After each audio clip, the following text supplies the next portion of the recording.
夠鐘亦都夠人。 Members, it's the appointed time and we have a quorum. When you speak, please switch on the video function in the Zoom system and show your faces. Your microphone would only be switched on upon my instruction. During the meeting, if members wish to submit any papers, please send the papers to the email account of the panel. When taking part in the remote meeting, you must use the virtual background function of the Zoom system to show a colored background. Please use orange for members returned from the election committee elections, green for members returned from the functional constituencies, and purple for those returned from the geographical constituencies. The relevant details have been attached in the email sent to members on February the 14th. If members wish to confirm whether there is a quorum at any point during the meeting, please refer to the procedures in Annex 2. Welcome to the first meeting of the panel on transport this year. Item number 1. Information papers issued since the last meeting. The panel received 3 information papers since the meeting on January the 25th, details of which are listed in item 1 of the agenda. Any questions?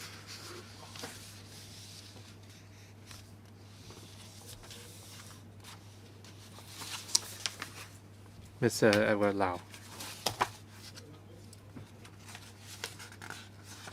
I will wait till the next agenda item. All right. Please clear the raise hand markers. The 4th meeting was the latest information on the extending the effective period of the cap of 4,350 public light buses for 5 years. So we hope this item could be discussed at a future panel meeting. Any comments, Mr. Dominic Lee?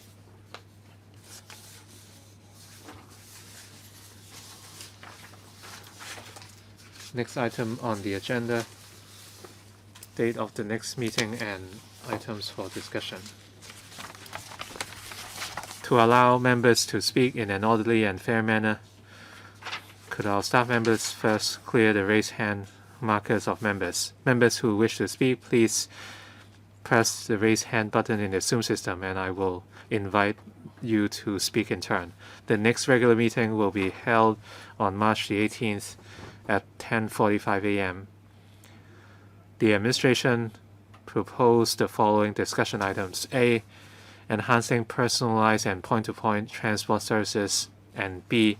Proposed creation of 1 supernumerary post of government engineer D2 in Transport Department to take forward the traffic and transport strategy study. Since we have a number of discussion items next time, I propose extending the meeting by 30 minutes to start at 10:15 a.m. Any objections? No.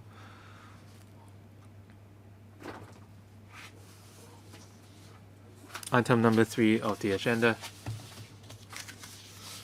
Briefing by the Secretary for Transport and Housing on the Chief Executive's 2021 Policy Address. We are looking at CB brackets 462/2022 brackets 01. To allow members to speak in an orderly and fair manner, could our staff members please clear the raise hand markers of members? If you wish to speak, please press the raise hand button and I will then invite the Secretary to speak. According to Rule 83A of the Rules of Procedure, if members have any direct or indirect pecuniary interests on the items to be discussed today, please disclose the nature of such interest before you speak. I now invite the Secretary to brief us on the policy address. Mr. Frank Chan. Thank you. Chairman, members, first of all, I wish you a happy new Lunar New Year. Today I will brief you on the main transport-related initiatives under the 2021 policy address, and we will also consult members on the government reorganization proposal. The policy address proposed the Northern Metropolis Development Strategy, which encompasses 5 new railway projects, of which 3 cross-boundary railway projects will be implemented through the Task Force for Hong Kong-Shenzhen Cooperation in Cross-Boundary Railway Infrastructure set up by the Hong Kong and Shenzhen governments. The SAR government requested the MTR Corporation to submit the technical and financial proposals for the Northern Link or NOL spur line. The task force also started a study on the Hong Kong-Shenzhen Western Rail Link, which connects Hon and Chan Hak, and the first phase is expected to complete this year. In terms of railway infrastructure, the Tuen Ma line was fully commissioned last June. The MTR Corporation started trial operations for the East Rail Line cross-harbour expansion, and new 9-car trains are put in service. The MTR Corporation expects the East Rail Line cross-harbour section to be commissioned by June or July. For new railway projects, the environmental impact assessments for the NOL and Hon Station have started, while the proposals of Chongjung Line extension and Tuen Mun South extension was recently published on Gazette. For local roads, the construction of the Tseung Kwan O Lam Tin Tunnel and Tseung Kwan O Cross Bay Link are underway, and they are expected to commission together this year. We are fully implementing the remaining projects under Route 6, and the commissioning target of 2026 remains unchanged. In order to satisfy the expected demand on transport in Northwest New Territories, the government is implementing a series of road infrastructure in Northwest New Territories, including Route 11 section between Yuen Long and North Lantau and Tuen Mun Bypass, and they will be completed by phases from 2031 to 36. On the long run, according to Hong Kong 2030 Plus, towards a planning vision and strategy transcending 2030 planning study, we plan to begin consultation for strategic studies on railways and major roads beyond 2030 in the second half of the year to explore the layouts of railway and main road infrastructure in order to create or reserve capacity to satisfy the long-term needs for Hong Kong, including the Northern Metropolis Development Strategy. We also started the traffic and transport strategy study in December, and the Transport Department will conduct the territory-wide travel characteristics survey this year with a target of completion next year. And the TD also started updating the comprehensive transport study model for traffic forecast purposes. Our goal is to announce the partial results of the strategic studies by the second half of next year, and we will publish a blueprint by 2025.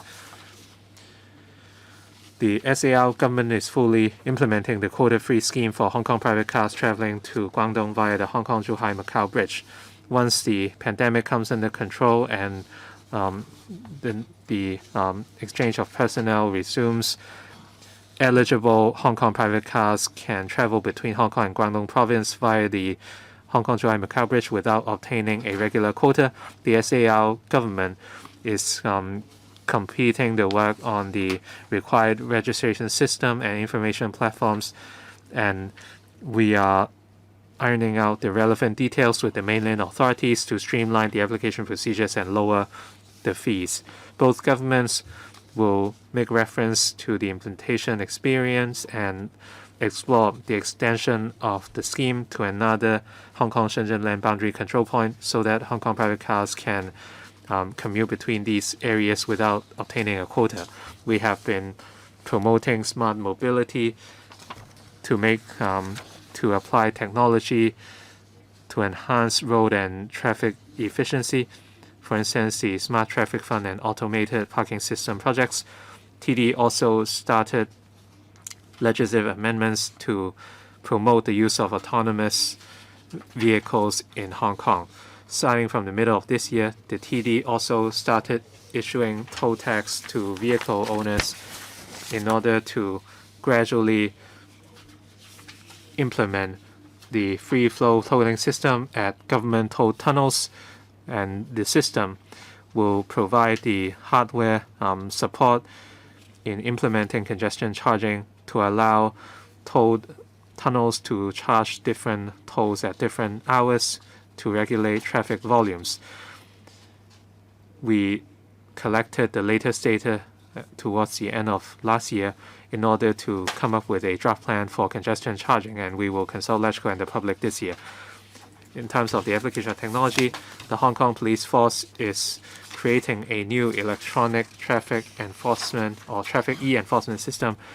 We intend to amend the laws to allow the issuance of electronic fixed penalty notices, and we will consult the panel. The TD also plans to extend the IM Smart online services to more than 20 different services, and they are preparing the implementation of electronic licenses to allow drivers to use electronic licenses in lieu of physical licenses. We are also considering a number of measures to facilitate road safety, and we are looking at legislative amendments. These include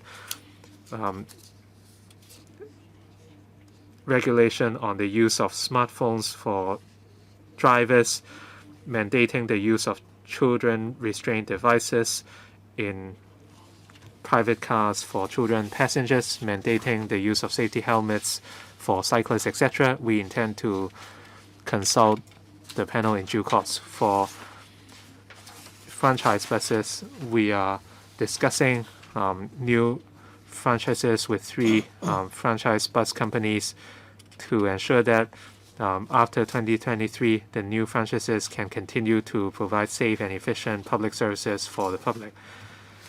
In terms of taxi services, we are reviewing the operation and management of taxis as a whole, and we will raise a series of recommendations to improve the taxi trade, including enhancing taxi service quality through professional fleet management by introducing a point docking system for taxi drivers, and to reinforce the penalties for illegal carriage or reward.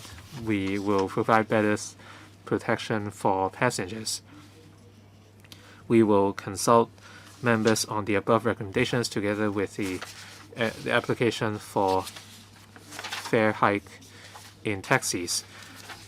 The Transport Department will continue to roll out measures to create a pedestrian-friendly environment. For example, by installing covers in the walkways at public hospitals, and to continue the implementation of cover installation at the 18 districts. And we are also carrying out district consultation on the hillside escalator links and elevator systems, and we will continue to implement these projects and the Universal Accessibility Program. Finally, to enhance the efficiency of policy making, the policy address proposed a government reorganization proposal for transport-related issues.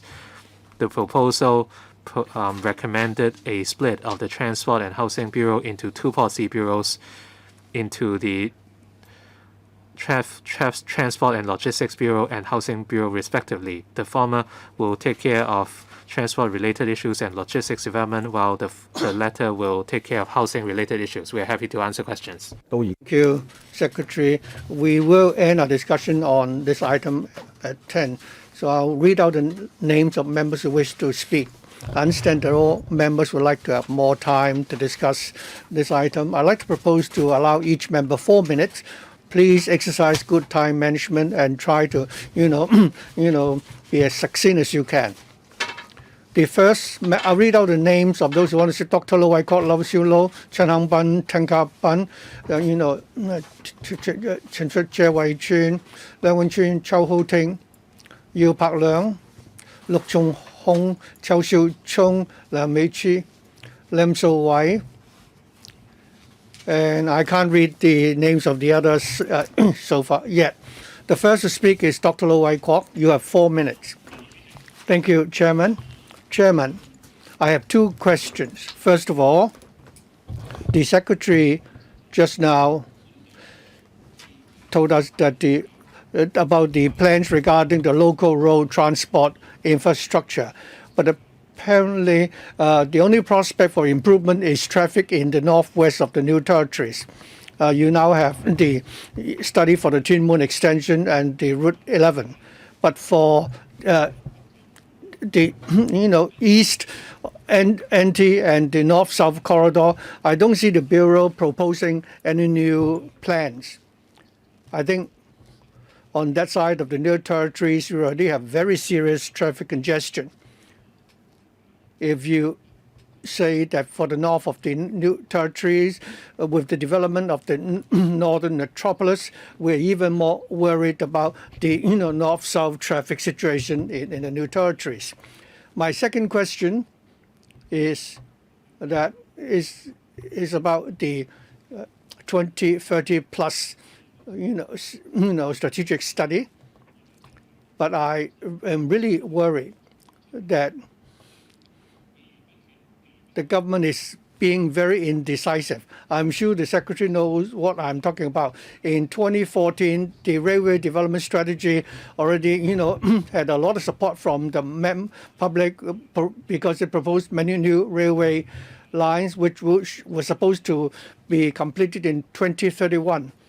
But 6 years have passed, but nothing has happened so far. So 6 years have been wasted already. How can you make the public believe that your vision of 2030 plus will actually be implemented rather than continuing to act indecisively? 2 questions.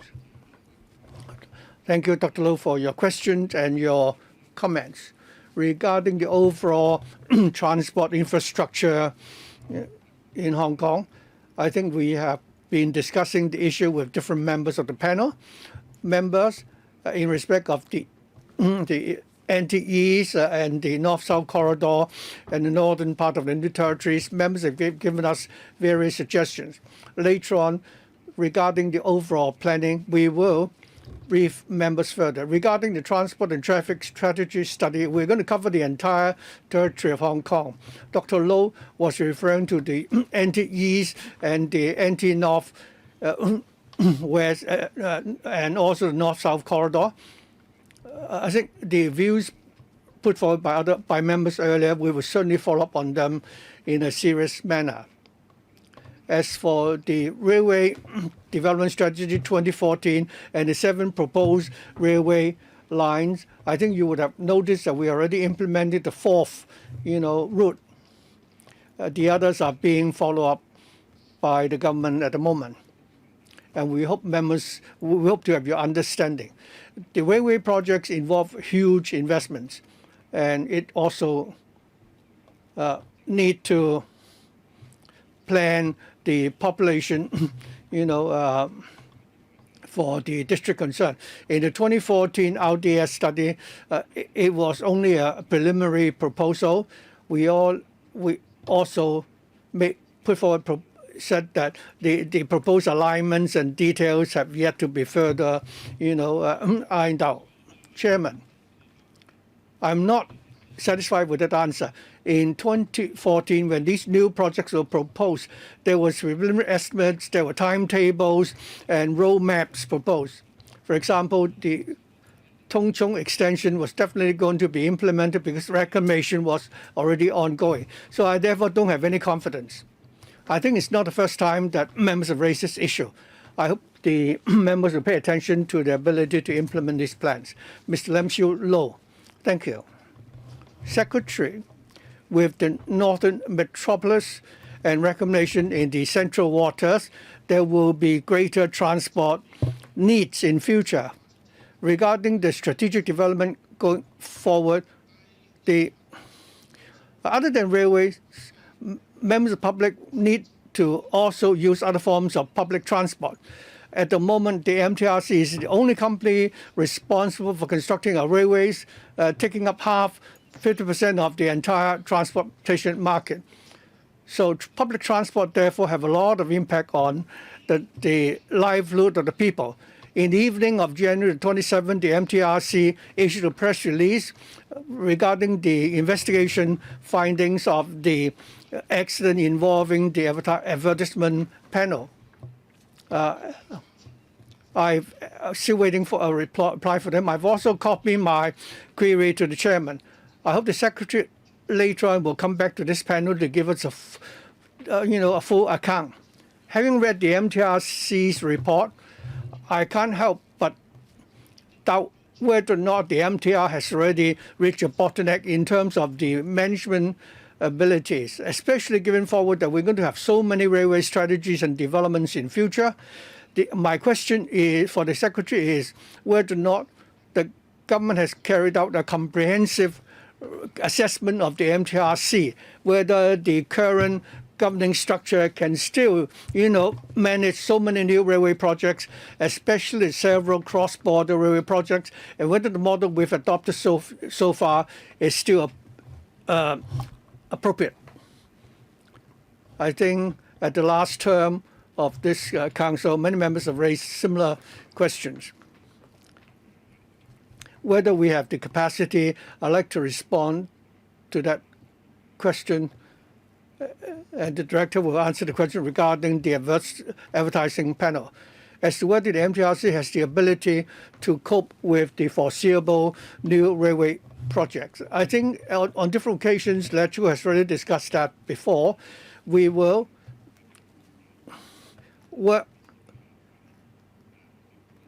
not rule out the possibility of introducing a new operator to design and build new railways and operating new railway projects.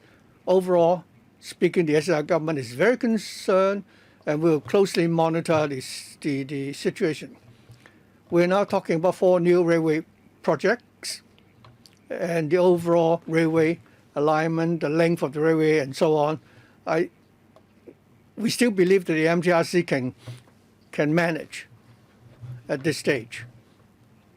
Chairman, regarding the advertisement poster which is not properly, secure, resulting in the accident, I think the MST colleagues will follow up on the report of the MTRC. Regarding the safety of the railway operation, that is our priority. So we study that report in detail, and if there are rooms for improvement, we will ensure that the MTRC will implement those improvement measures so that similar accidents will not happen again in future. And that the corporation should implement all these improvement proposals. Chairman, the relevant advertisement panels have already been dismantled. As the director said, there is no compromise when it comes to railway safety, and the relevant design will no longer be, found in. I think the railway, the working subcommittee on railway related matters will follow up on this. Mr. Chen Hang-ban. Mr. Chen Hang-ban, thank you, Chairman. In the policy address, the proposal for railway development is, of course, very important because we all know that this is a matter of concern for everyone in Hong Kong. The 2014 Railway Development Strategy, especially for residents in Tsuen Wan, Kwai Tsing, and Tuen Mun, when they learned that the government has ruled out the proposal for Tsuen Wan Tuen Mun Railway. Sorry, you're not coming through, Mr. Chan. Mr. Chen Hang-ban, I don't think we're hearing you. I think your mic is off. Mr. Chen Hang-ban, we can't hear you.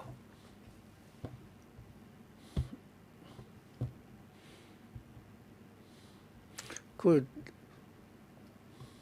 our technician call up Mr. Chen. Mr. Chan Hak-kan, we can't hear you.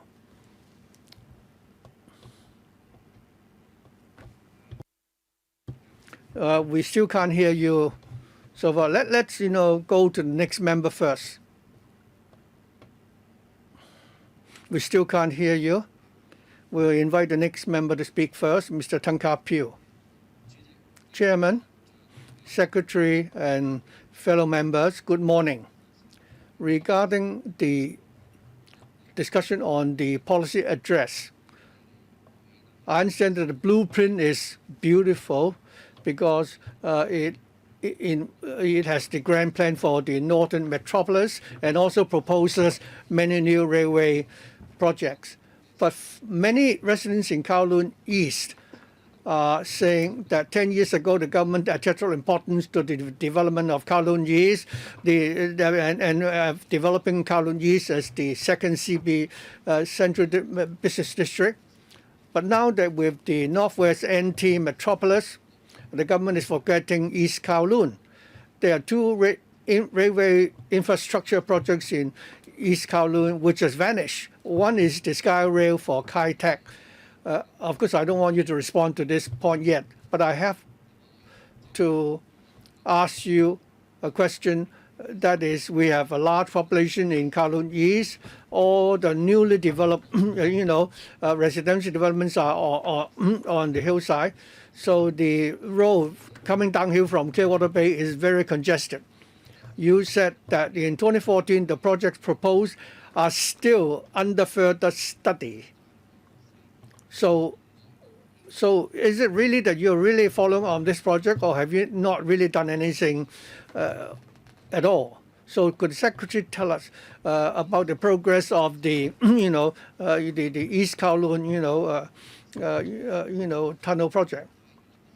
So if the MTRC finds the project not viable, they would deliberately not do it and say that it's technically not feasible. Does it mean that if it's commercially not viable, it also means that it is technically unfeasible? Thank you, Mr. Tang, for your question. Indeed, the East Kowloon line is a very challenging project, as Mr. Tang said. For the East Kowloon alignment, it straddles through. There are many residential developments built on the slope, and therefore the gradient for the Kowloon East Railway is very steep. The MTRC has already submitted some reports regarding the study on that proposed project. But the work has not stopped. We've instructed the MTRC to consider, other than the traditional railway, track, what are the other options. We're still liaising with the MTRC. Should a suitable design comes up and is feasible, we will update members and consult you again. Mr. Tang said that if it is economically viable, does it mean that it is technically not feasible? That's not true. Transport infrastructure are aimed to serve the public. We will, of course, place our priority on the transport needs of the public. Secretary, if the MTRC continue to stall, how would you deal with that? Would you invite, infrastructure companies in the mainland to come and serve the people of Hong Kong and resolve the problem which cannot be resolved by the MTRC? We have our experts, including those from the Highways Department, which will, study the report. It is not possible for them to, say something without, justification. Mr. Tang, I think in the current term administration, can you give us a positive response as to when the East Kowloon, railway will be built? Well, that would depend on the further study conducted by the MTRC and exploring a new technology to take up that project. When will that project be submitted to you? I think your time is up. Secretary, perhaps you can answer the question later on to Mr. Tang. Mr. Tang, if your mic is on again, I'll let you start again. At the moment, in terms of railway development, there are some cross-border, projects going, which will be implemented. Now, together with the 4 ongoing projects and 3 new projects plus 5 extra projects, altogether we're talking about 12 railway lines. If they're all taken up by the MTRC, we don't know whether the MTRC is able to cope. But I hope that the government will, at that time, set a timetable for the completion of those projects. If the MTRC can promise to complete the projects within the specified time, that's fine. But we're worried about delays after delays. So we don't want to see that happening. The Railway Development 2014 strategy. The biggest problem is that you ruled out the Chin Mun Railway, so that the West Rail is at the moment is very crowded, and it's going to be deteriorate further with the development of the northern metropolis. Without the Chin Mun line, the West line suddenly will be very congested. 4 years ago, I proposed that you should build this line between Chin Wan and Chin Mun. So in the study that you're undertaking, you can also include that. The Secretary also said that the transport traffic strategy study, I think you have eventually, given an undertaking, but still we have to wait for another 3 years for the final result. For example, park and ride, this has to be done. Do you still have to wait until the transport, traffic, strategy study is completed before we begin? Shouldn't we already start conducting a study on park and ride? And also, why do you have to separate the project in 3 stages? Because drivers will be very confused when they reach a certain, toll. There will be a toll-free facility. When they cross another tunnel, they will have to pay tolls. Could we ask some of these tunnel operators to build these, toll-free, facilities so that we can implement this as soon as possible? Secretary? In terms of overall transport planning, including railways and roads, they are covered under railway development, or they are covered in the comprehensive transport study. Mr. Chan talked about the northwest developments. Dr. Loy Kwok talked about the north-south corridor in the Northwest Territories. These would be covered. As for the park and ride arrangements, we do have new ideas, and they will be explained in the next report. For the free flow tolling system, I would defer to Ms. Low. For the free flow tolling system, by the end of this year, 3 tunnels will adopt the FFTS, and by August next year, to dovetail with the recovery of the Western Harbour Crossing by the government,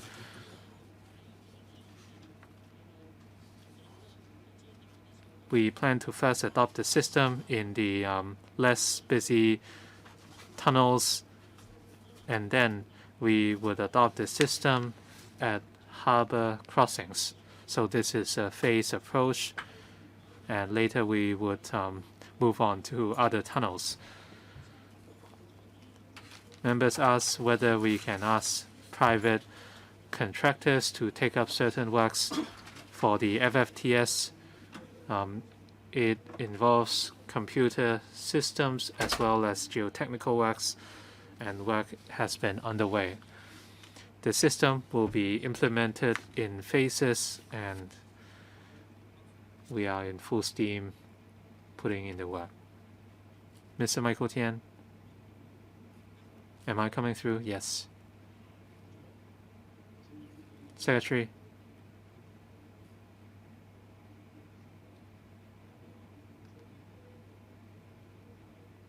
The government said that without Cathay Pacific, freight traffic in Hong Kong would be paralyzed, and this would jeopardize our economy. And the government provided exemptions to the crew members of cargo flights, giving rise to the fifth wave. It has been more than a month. I'd like to know why this loophole was created at the first place. Mr. Tian, your microphone is not coming through.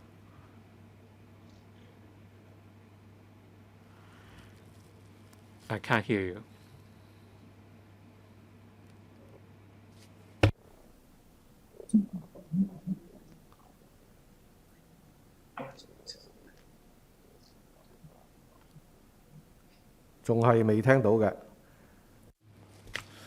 You are not coming through.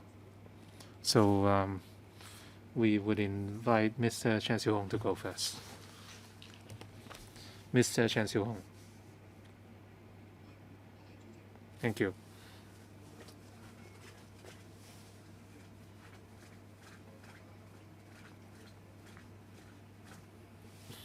In slide 5 of the slideshow and in the paper, strategic studies were mentioned. The government will pursue the strategic studies on railways and major roads beyond 2030 to explore the layouts of railways and main road infrastructure.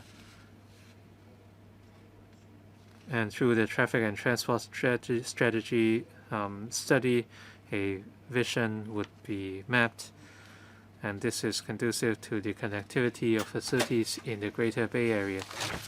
A task force on cross-boundary railway infrastructure will be set up with the Shenzhen government to cover the GBA on the railway. And this involves the future transport infrastructure layout of Hong Kong and the connectivity between Hong Kong and other GBA cities. I'm concerned whether this approach is too piecemeal. I'd like to know how the different strategies can complement one another. For such strategic studies,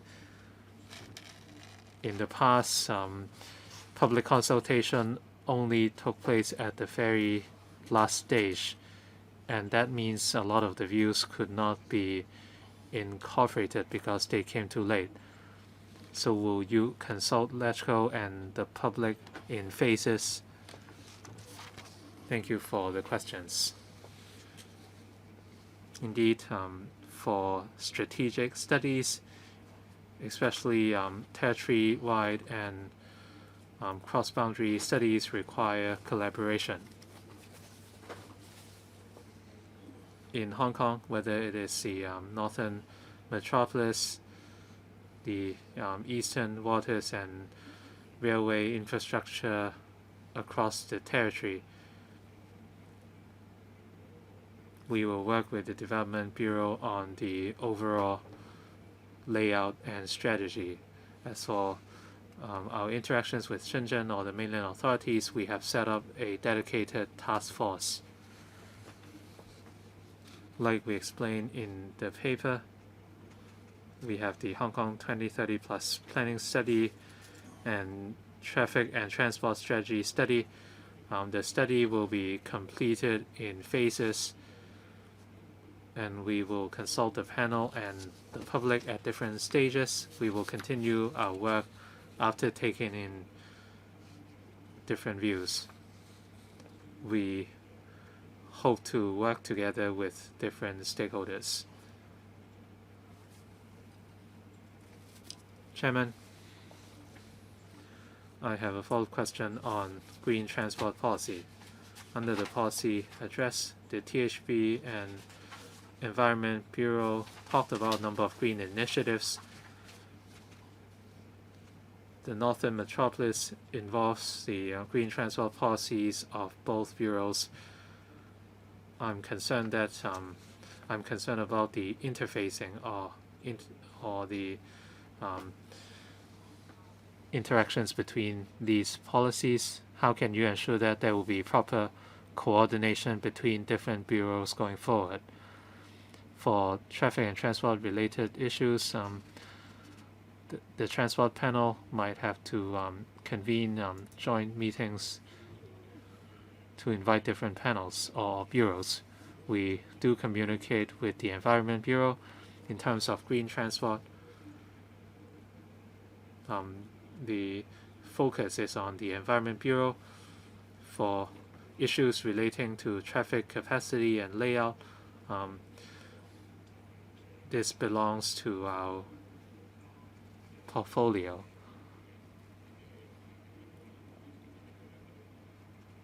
We are happy to attend the meetings of different panels if needed. I'm discussing with Ms. Izaquat the possibility of convening a joint meeting on green transport. Mr. Tian, please continue. I asked the Chief Executive twice at question and answer sessions why the relevant persons did not have to wear electronic wristbands.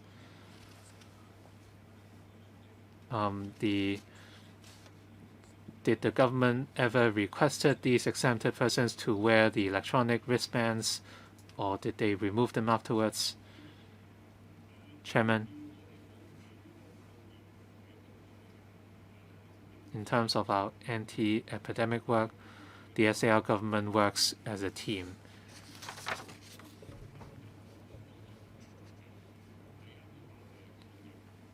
Any measure or policy would take into account the impacts of fighting the epidemic, the overall impacts on Hong Kong and specific industries.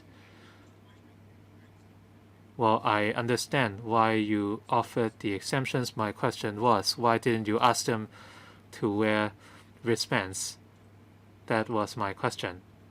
So why did you decide to not mandate the wearing of wristbands?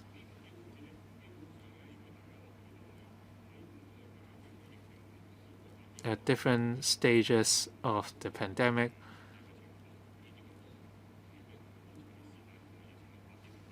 we saw that the situation changed and the risk levels also fluctuated, and that's why there were adjustments to our measures.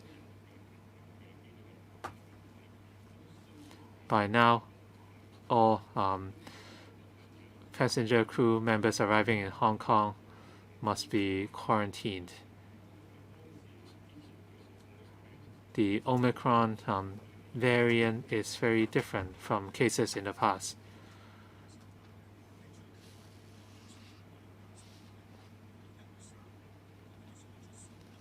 We saw the Whitman Hong birthday bash in January, so why were these exempted persons not asked to wear the wristbands since last month? Any change require internal discussion and an assessment of the actual situation.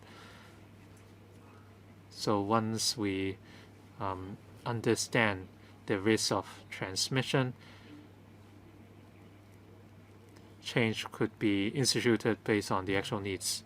We had a total lockdown by January the 9th. You only mandated the use of wristbands this month, and you are telling us that you need another month to explore the option. Secretary, you talked about 30 days.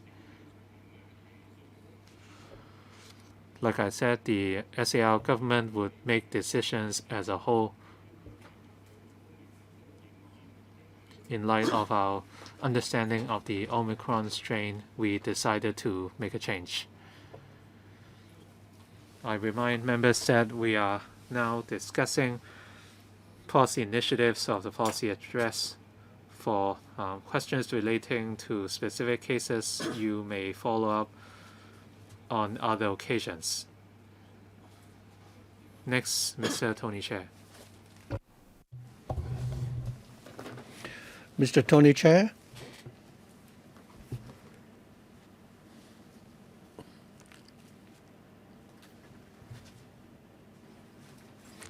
Please go ahead. Can you hear me, Chairman? Yes. Thank you. Of course, when it comes to transportation, as the paper said, 90% of the people would use public transport when they commute.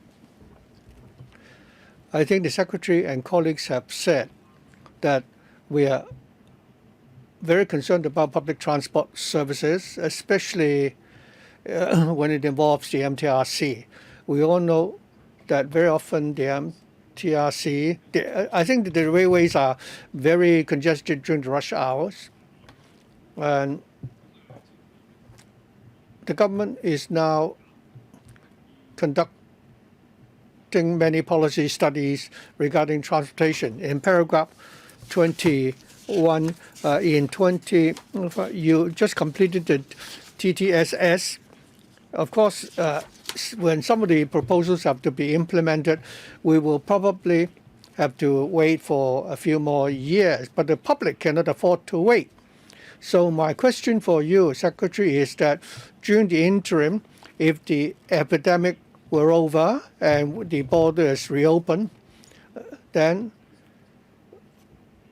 regarding the traffic congestion, especially when it involves the MTRC, what will the government do? Are you going to sit and wait until the completion of these studies and learn and hear from the consultants and experts before you proceed to implement those improvements? I like to stress that when it comes to public transport, don't just focus on the MTRC.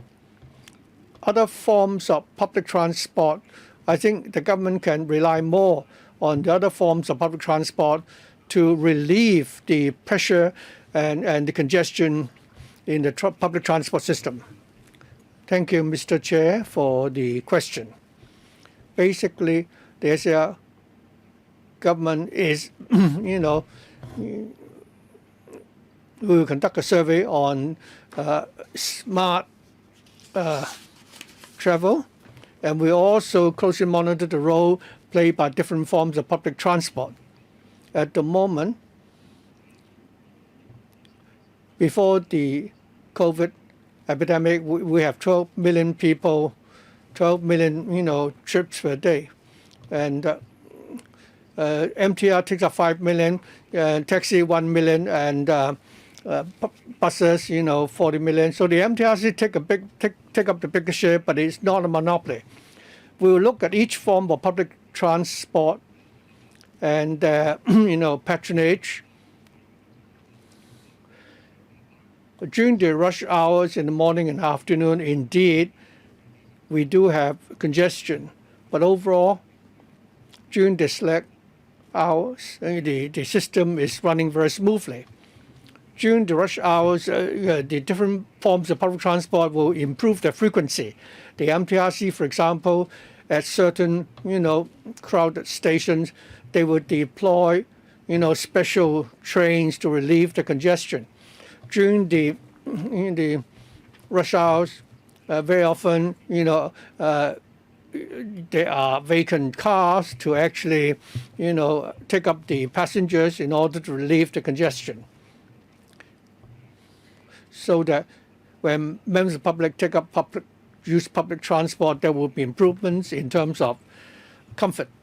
I hope the Secretary will also pay attention to the difficulties on the part of the operator. We know that the MTRC is making a lot of profit, whereas the other operators are operating in a very difficult situation. So how are you going to strike a balance there? I hope you will pay more attention to this aspect of the issue. We agree. We certainly will monitor the situation. Mr. Lam Shou Wai is next, followed by Mr. Chan Hak-kan, Lau Kok Pan, Ng Kwong, Lee Sao Wing, Lam Wen, Chen Wing Yen, Chen Yan Yu. I'm going to draw a line there because we have already overrun. The last member to speak is Chong Yan Yu. Mr. Yang Wing Kit, you're next. Thank you, Chairman. I'd like to follow up on Mr. Tenka Pugh's question regarding the railway lines. I think what the Secretary said was really rubbish. if there is a railway station for the Hong Kong University, I think I demand that there are 200,000 people living on the mid-levels of Wong Tai Sin, and they rely on PLB and the buses, and it's very congested during the rush hours. We hope that for Chi Wan Shan and Chuk-yee, there will be a railway service extended to them. They've been waiting for decades. I hope the Secretary will really, make a decision to build a railway connection there. Let us not forget the old districts in the urban area also need railway service. Secondly, regarding the Tuen Ma line, the commissioning of the Tuen Ma line really provided convenience for people living in To Kwa Wan, but I think the station would need to be further enhanced. Many elderly people, when they look for the lift going up and down the platform, it's very difficult. There is no customer service at the station. I think you need to have a customer service, kiosk, which is manned by MTR staff. I hope the Transport Department will consider if I think you can have a monorail system which will really benefit the Kai Tak area. Secondly, providing cover for the walkways, Wong Tai Sin Station to the Tai Shing Street, market. There was a proposal originally, but the district council is now no longer operating. So I hope you will expedite the project. Another connection is the Wong Tai Sin Station to Chuk Yuen North and Our Lady, hospital. I hope you will expedite the implementation of these projects. Chairman, thank you, and thank you, Mr. Young. I think Mr. Young is referring to some, projects at the district level. We certainly follow up on that. Regarding providing cover for the pedestrian walkway, indeed, our department's already done a lot of work, and they've also consulted the local residents. But we don't have a consensus, so perhaps the Director, Mr. Chen, can supplement. Thank you, Mr. Young. Regarding the proposal to cover the pedestrian walkway in Wong Tai Sin, we had actually talked to the District Council and the residents there about this proposed project. Once we are able to agree on a proposal, we can implement that project very quickly. In all the other 18 districts, once we have the consent from the district council, we've already completed the covering or the decking of the pedestrian walkways. I hope that this project in Wong Tai Sin can also be implemented soon.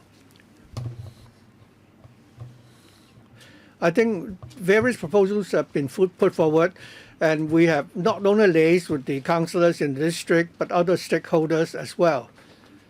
The biggest problem is that that road is the only road going uphill, and there are many facilities underground, especially large water pipes, and that poses a major constraint.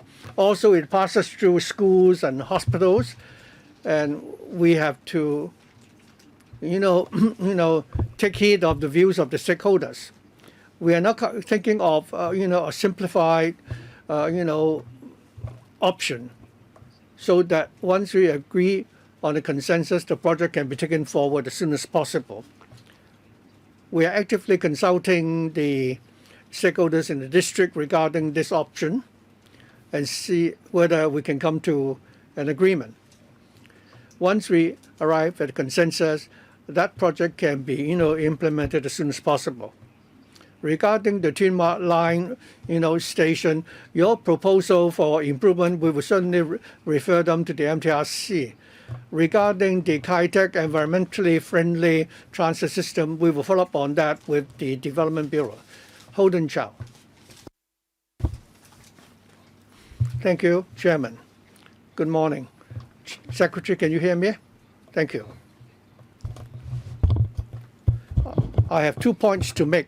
First of all, in Northwest NT, I'd like to know whether at the Tuen Mun Ferry Pier you can, start a ferry route to Central. In the year 2000, the route was cancelled. During the last 20 years, the population in Tuen Mun had grown substantially. Whether it's the West Rail and the Tuen Mun Highway, they are both very crowded. Could we have one more route to relieve the congestion? At the present Tuen Mun Ferry Pier, of the 5 constituencies there, you have a population of 70,000. With this ferry route, at least you can relieve the congestion. The major infrastructures like Route 11 and so on, we will have to wait for a long time before they will be completed. So I wonder, therefore, you could provide for this ferry route. I think you have invited tender for this route, but nobody came forward. So, Secretary, could you suggest this proposal on our part? And secondly,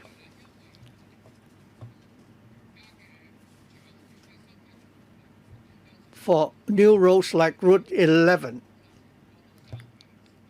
we have to wait for a couple of more years before they will be implemented. To relieve the traffic congestion from Northwest NT going to the urban area, I hope you will accept the proposal that is a Tai Lam Tunnel and the Tuen Mun Highway, whether you could build a park and ride arrangement, a car park accommodating the park and ride arrangement so people can park the cars there and then take public transport. So this park and ride arrangement, if you could provide for that in a large area, I think that at least can help relieve the congestion. I hope we'll consider that suggestion. Of course, for the Northwest NT like Tuen Mun and Yuen Long, there could be more smart car parks as well. At least that can help relieve the current traffic congestion. So I'd like to know whether the government can respond to these 2 suggestions on my part. Secretary. Thank you, Mr. Chow. First of all, regarding the park and ride arrangement for land transport, when we come to the council next month, we will brief you on our latest idea. Perhaps Mr. Law can explain the park and ride concept. Ms. Law, thank you. For public transport, interchange, Mr. Chow is concerned. The CBI generally very functional, so that once in our TTSS, we will look into the new generation. We're not talking about BBI anymore. We're talking about a public transport interchange center, so that people can have a more convenient facility, and they can also take care of other daily needs. But we need the resources before we can do that. Later on, when we brief members on the TTSS, we can share with members more details. We also hope to be able to come up with some proposals so that we can discuss them with members. Regarding, smart car parks, we are implementing that on a massive scale at the moment. Many projects are under planning. For Tuen Mun ferry service, I think our policy in this regard is very clear. We would welcome any interested parties to operate the ferry service. But like Mr. Chow said, that the route from Tuen Mun to the urban areas, we've tried for many years, and we still cannot come up with a model which is viable. So we will try to come up with a proposal for members. Next. Thank you. Good morning, Secretary. I really support the proposal to split up the Transport and Housing Bureau because because the Bureau takes care of many issues relating to people's livelihood, and many such projects are within your portfolio. For transport and traffic facility, it is an important element to help develop tourism. Given the epidemic, cross-border transport, especially passenger traffic, has been suspended for more than 2 years. The non-franchise buses and the school service coaches, the secretaries also pay attention to that. But such support for the industry are not far from enough. The trade has always stressed that with the passage of the epidemic, once we can reopen the border, we hope that the government will implement a fund to help the trade revive the cross-border passenger traffic, and that the local tourist coaches can operate normally again. I hope the Secretary can respond to this aspiration on our part. And I'd like to know more about the development of green transport as well. Under the pandemic, we saw that many people visited destinations off the beaten track in rural areas, etc. And in terms of green transport, could the strategy study include eco-tour options such as the frontier closed areas?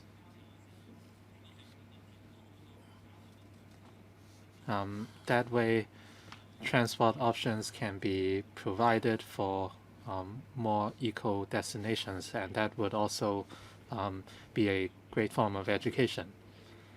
Thank you very much, Mr. Yu. We listen to different views with a humble mind.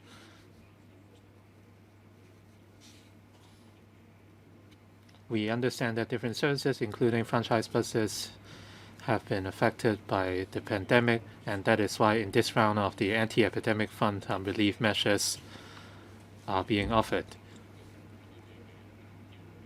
Once business resumes, we would consider the support measures that could be implemented, and we will discuss these with the relevant policy bureaus. Over the past 2 years, many people explored new destinations, and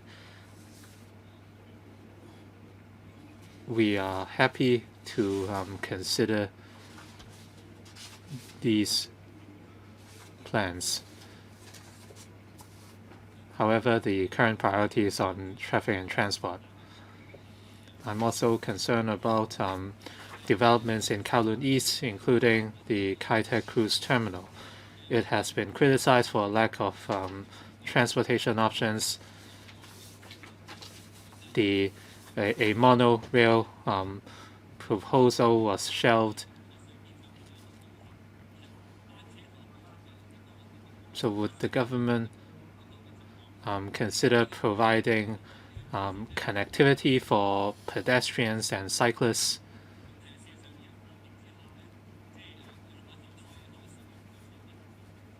Even under the pandemic, the cruise terminal could be put into meaningful use for fighting the epidemic. For the Kai Tak new development area, including the road and traffic developments near Kai Tak, we can follow up on the issue with members later. 12 members are waiting to speak. Please be concise as you speak. Mr. Michael Look. Mr. Michael Look. Chairman, I'd like to follow up on railway development. I would not I do not want to criticize the MTR Corporation. It has a lot of experience, but the SAR government are the majority shareholders of MTR Corporation.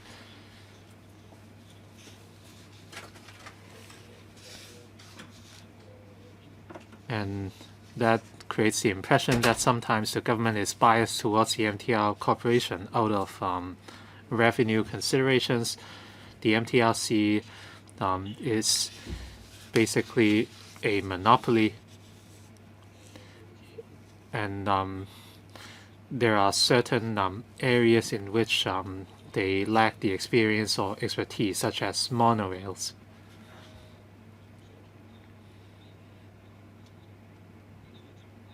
Hong Kong Station. For Hong Kong Station and Two Moon South Station, we have to wait till 2030, and the northern link will take 9 years to complete. In order to dovetail with the implementation of the northern metropolis, can we speed up the construction of these lines or stations? And do we have the talent or expertise to get things done in order to speed up the implementation of new projects, such as the Kowloon East developments?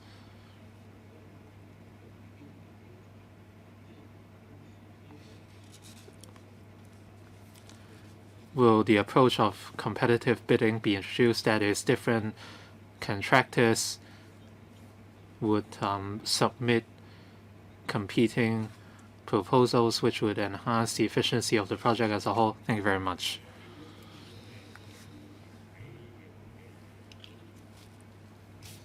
In the next 20 years, there will be vast investments in Hong Kong's infrastructure, including public transport, urban planning, and other community facilities.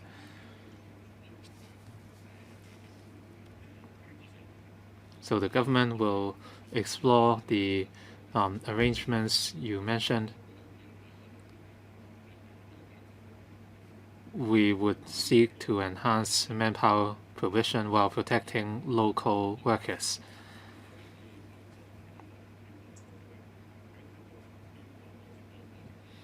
And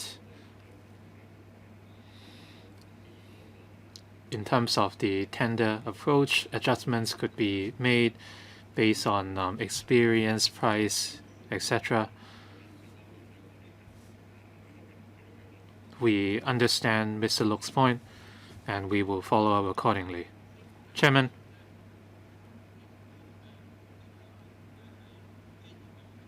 I hope the bidding approach would not be constrained to the current system of Hong Kong. So Hong Kong's railway systems are more or less all interconnected. I think the government should adopt a more open approach or a more competitive approach to attract new contractors. Some new contractors told me that it's very hard for them to take part in the market.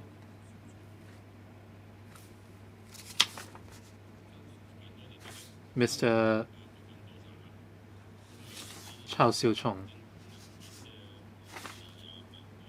In paragraph 28 of the paper, it was mentioned that by 2023 new franchises would be issued. The public expects franchise buses to provide safe and quality services. We know that bus safety has a lot to do with bus captains, and for bus captains, their working hours have been extremely long. The contract might say 10 hours per shift, but very often they would work overtime, so they could work 12 or 13 hours per shift, and this is commonplace. And being a bus captain is exhausting, and in recent years, bus captains have been subject to a lot of pressure from passengers as well.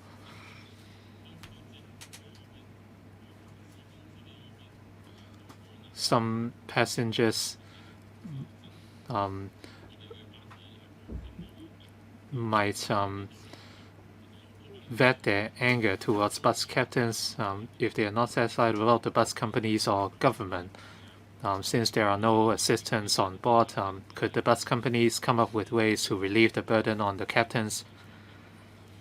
And in recent years, since the bus captains come in close contact with thousands of passengers every day, they are under stress as well. So in terms of your negotiations on new franchises, can new provisions be introduced to safeguard the interests of as well as safety of bus captains? And will TD review the guidelines on the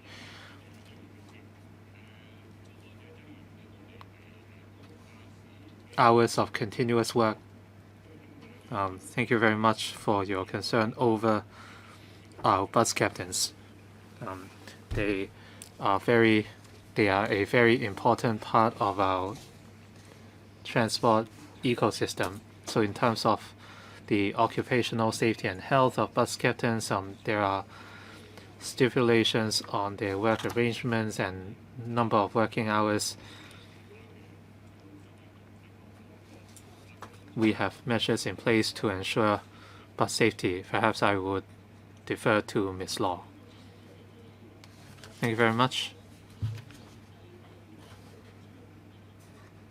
In our current negotiations on the franchises,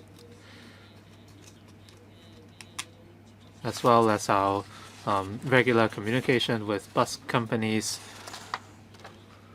the working hours, welfare, and work conditions of bus captains are always considered, and safety is always the priority.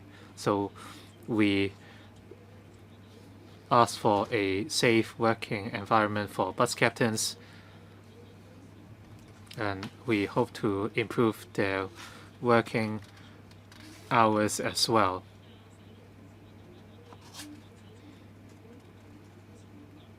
I personally conduct discussions with workers' unions, and we need to strike a careful balance. On one hand, the working hours could not be excessive, and on the other, we must make sure that the bus captains are paid enough. In terms of the pressure created by passengers and whether bus companies can help, heckling bus captains while they are driving are a violation, and in case of if passengers have complaints, they should talk to the bus companies directly. So we will discuss with bus companies how they can offer greater support for their captains. As for the new franchises,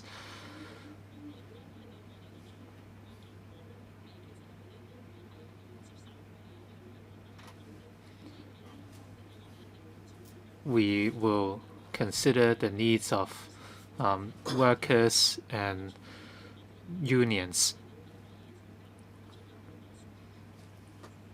Thank you very much, Mr. Dominic Lee. Mr. Dominic Lee, could you please switch on your microphone? Thank you. Good morning, Secretary. In 2021, in the CE's policy address, she mentioned that the THB has invited the MTRC to conduct a detailed planning for the Chongjung line extension. This is something which I've been concerned about for a long time, and I have two questions to ask on behalf of Mrs. Regina Yip, who is attending another meeting. First of all, residents of the Caribbean coast told us that the MTRC has not consulted the local residents and proposed that in the sitting out area, they will, carry some projects resulting in the dumping of a lot of debris, thus obstructing the emergency vehicles from passing through the area. So I'd like to ask the Secretary how many letters of objection you have received regarding that project, and how would you respond to that? And what is the details regarding the EIA assessment of that project. And also in 2020, on 7th April, in your paper, Electrical, you said that the 1.3 kilometer Chongjung extension line costs, $18.7 billion, which is more than, $10 billion per kilometer. So does that already include contingency reserves? $18.7 billion. Has that been subject to the assessment of the quantity surveyors, the Highways Department and the Rail Department as the department responsible? Have they actually asked the MTRC to submit all the relevant details? So I think we are, discussing in detail, individual projects.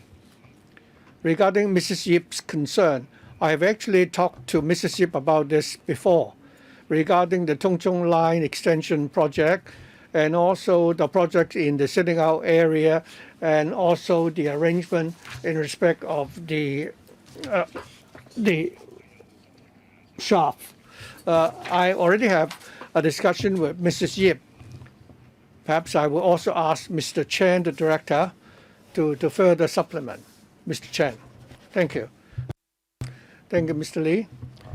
Regarding the Chongjung Line extension, well, the Chongjung Line, in the course of its construction, we need to dig an underground tunnel from Chongjung Station extending all the way to Chongjung West. When we build the tunnel, we need to build a shaft so that the excavator can actually conduct the drilling. The MTRC in the work area has studied various options, and the present proposed option is that near the Chongjung Crescent, there is a location to build the shaft. We've consulted many times the district council and the local residents regarding this project. In fact, last year in October, we've actually gone to the Chongjung Crescent and convened a briefing for the residents there. And also the district councillors from that area had also put forward various suggestions to us. So we've been in constant dialogue with the residents and explained to them our proposal. But that will continue. The design is still ongoing. We understand the residents' concern about the proposal to build a shaft there. We've urged the MTRC to do a good job, for example, in the shaft. Although it's an open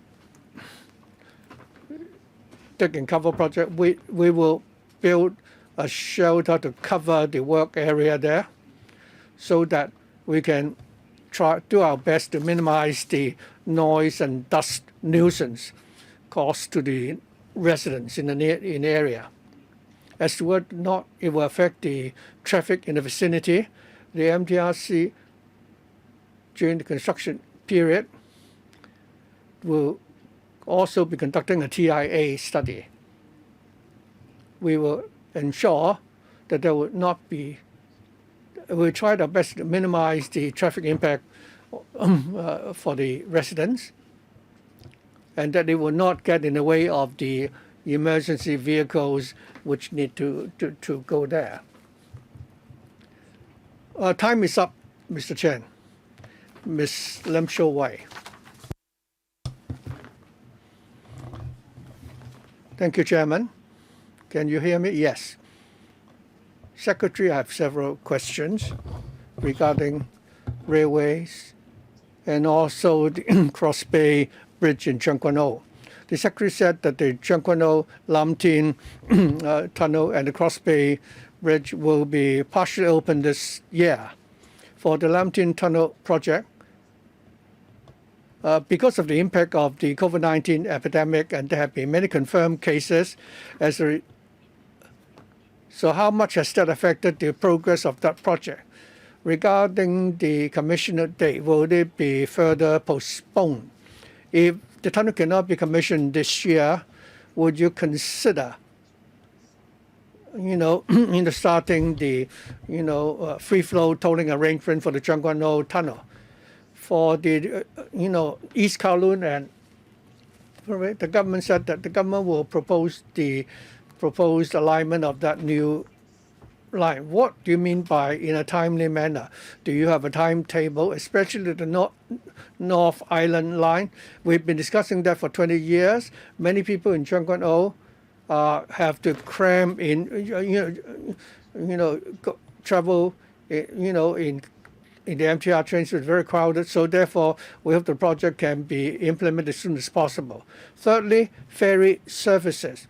Other than road transport, for Chongjung and Hon Chan, traffic is very congested. Would you consider the entire road alignment?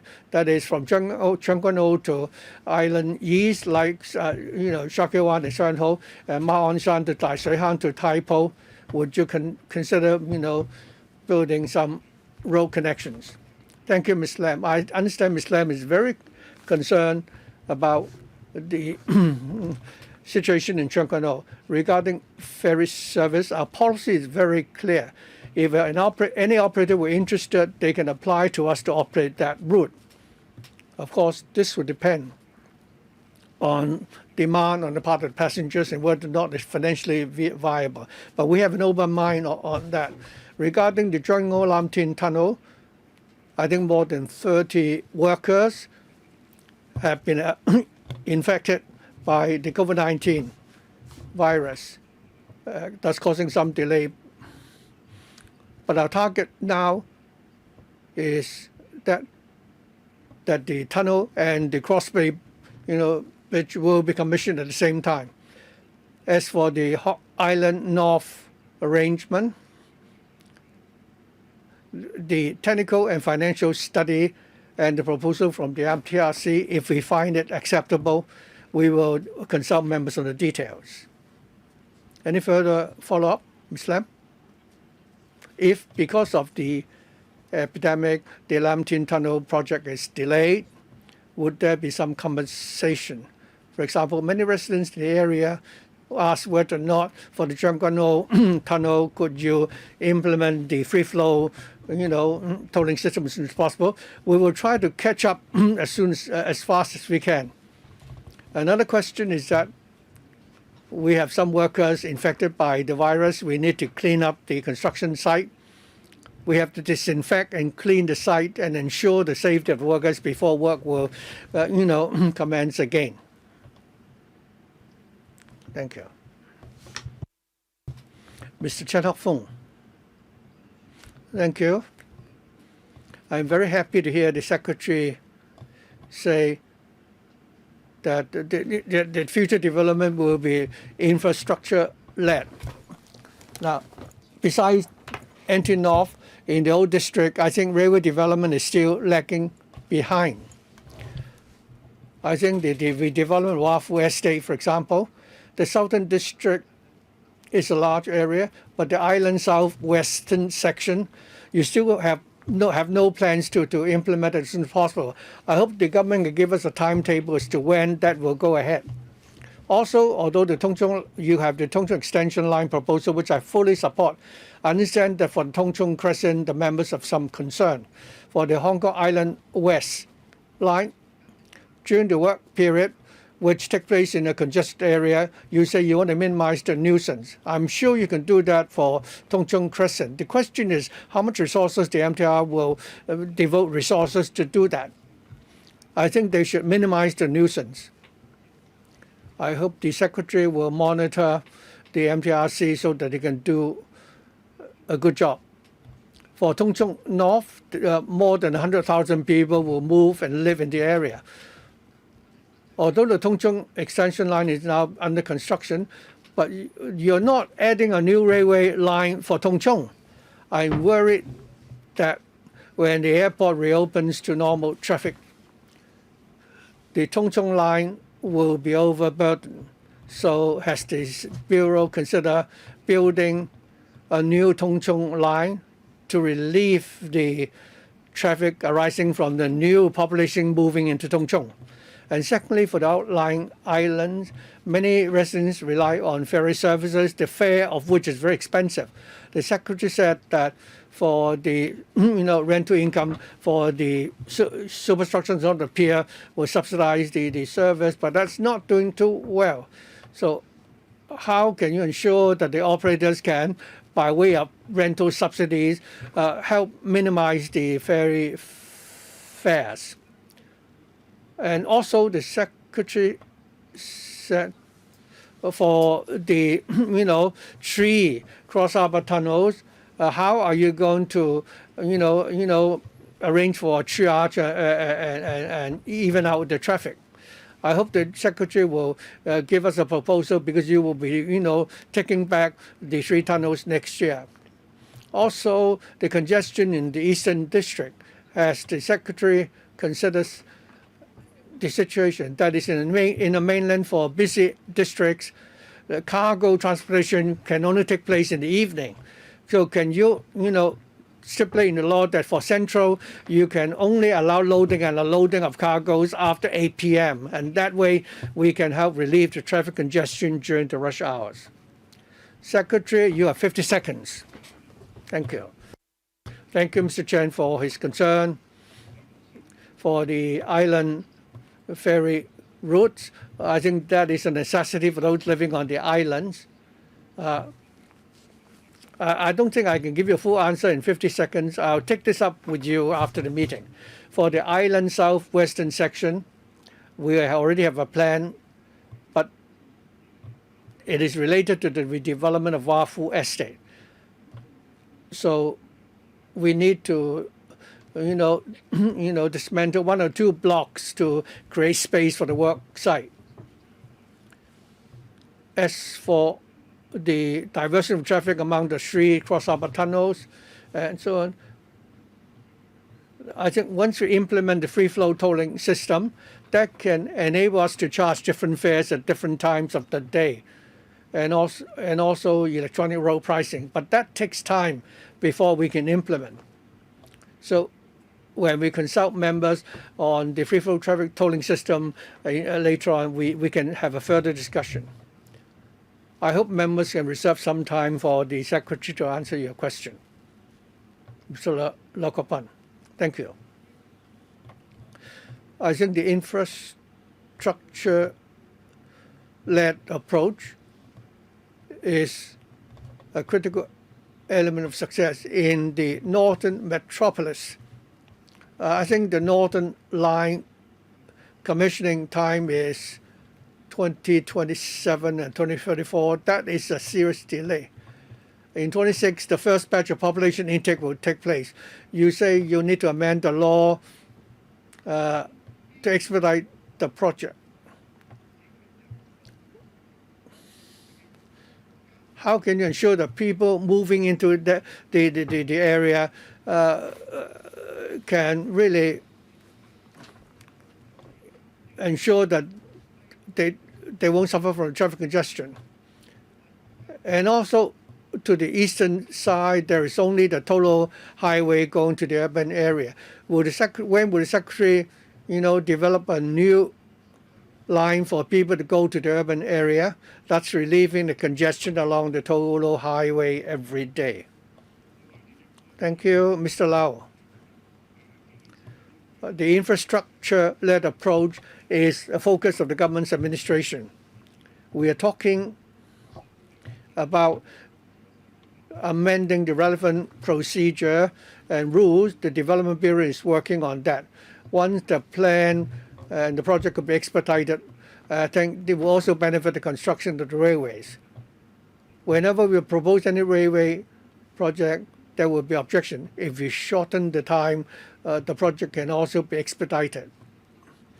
As for the north-south corridor for the new territory, several members already raised the same point earlier. In the TTSS, we will deal with that. When we come to meet to the panel next month, we can have a further exchange of views on this topic. I believe that for projects which already commence or will commence shortly, the impact will be minimal. For the long term, projects. Once we have a timetable,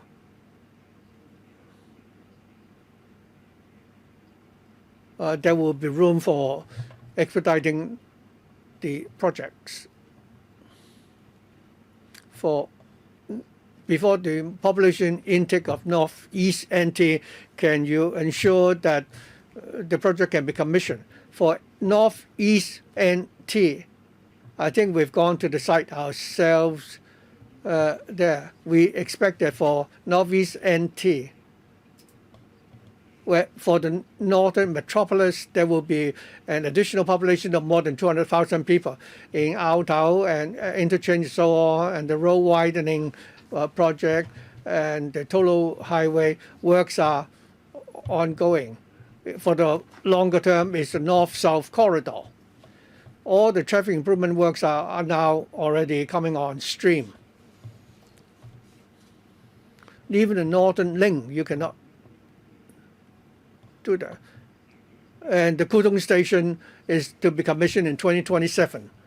Will you expedite the project? We want to speed up the work, but at the end of the day, construction takes time. So for the second phase of the NOL, the timeline is 2025 to 2034. We would see whether this could be expedited. We need to publish the proposal on Gazette and deal with any objections.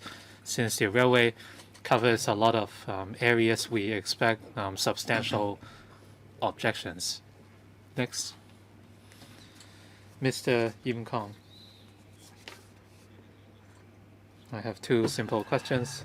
First,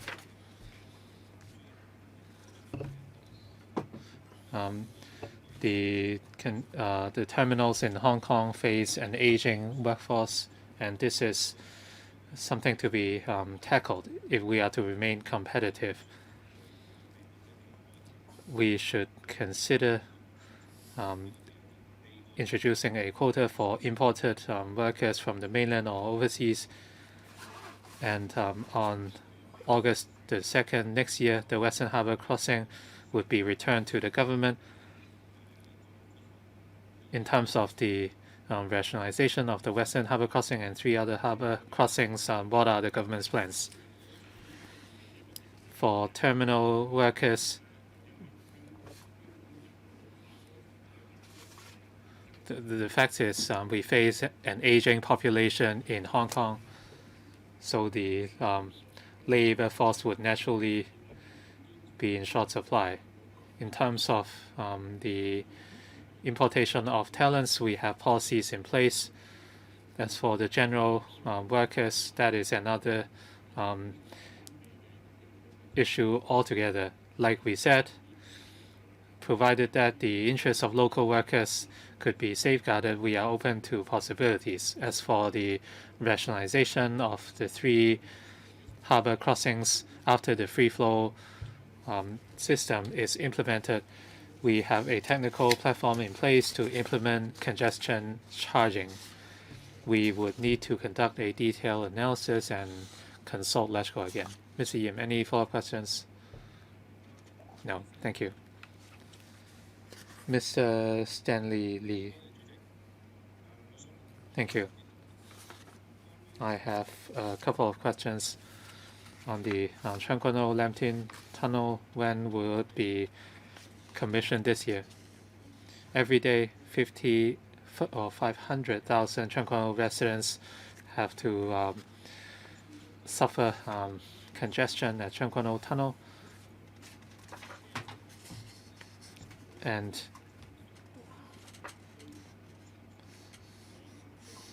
by imposing a simple toll, let's say $3, the congestion could be alleviated.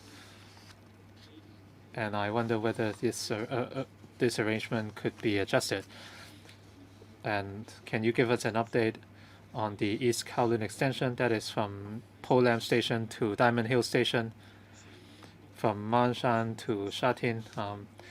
The P4 road has been discussed 10 years ago, since I became a district councillor in Sha Tin. Can you give us an update for the P4 road. The project is in progress for planning of T4 road. The CDD is conducting a study. Once they have a proposal, they will consult the public and carry out the necessary engineering studies. Can you give us a timeline? Or else we would have to wait 10 or 20 or 30 years. Director? We must first ascertain the alignment and technical feasibility before a timeline could be compiled. The problem is that we have talked about it for 10 or 20 years. We never see any deadlines. Even if you cannot give us an answer now, can you go back and create a timetable for completion, or else the congestion would go on forever? Chairman, the work is actually carried out by the CDD. In November 2021, we published the project on Gazette already. After completing all the statutory procedures, we will proceed to design study, and by 2030 we will apply for funding from LegCo. That's the timeline. How about the two other questions? For Kowloon East, it was discussed already. For the Cheung Kwan O Lam Tin Tunnel, there could be a delay, but like I said,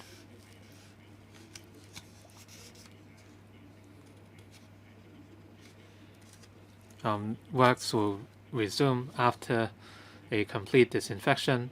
As to whether we can make Lam Tin Tunnel, Cheung Kwan O Tunnel toll-free, would that alleviate the congestion? When we talk about the traffic volume, we need to consider the congestion before and after the tunnel. So waiving the toll might not necessarily alleviate the congestion. During the busy hours from Kowloon to Cheung Kwan O,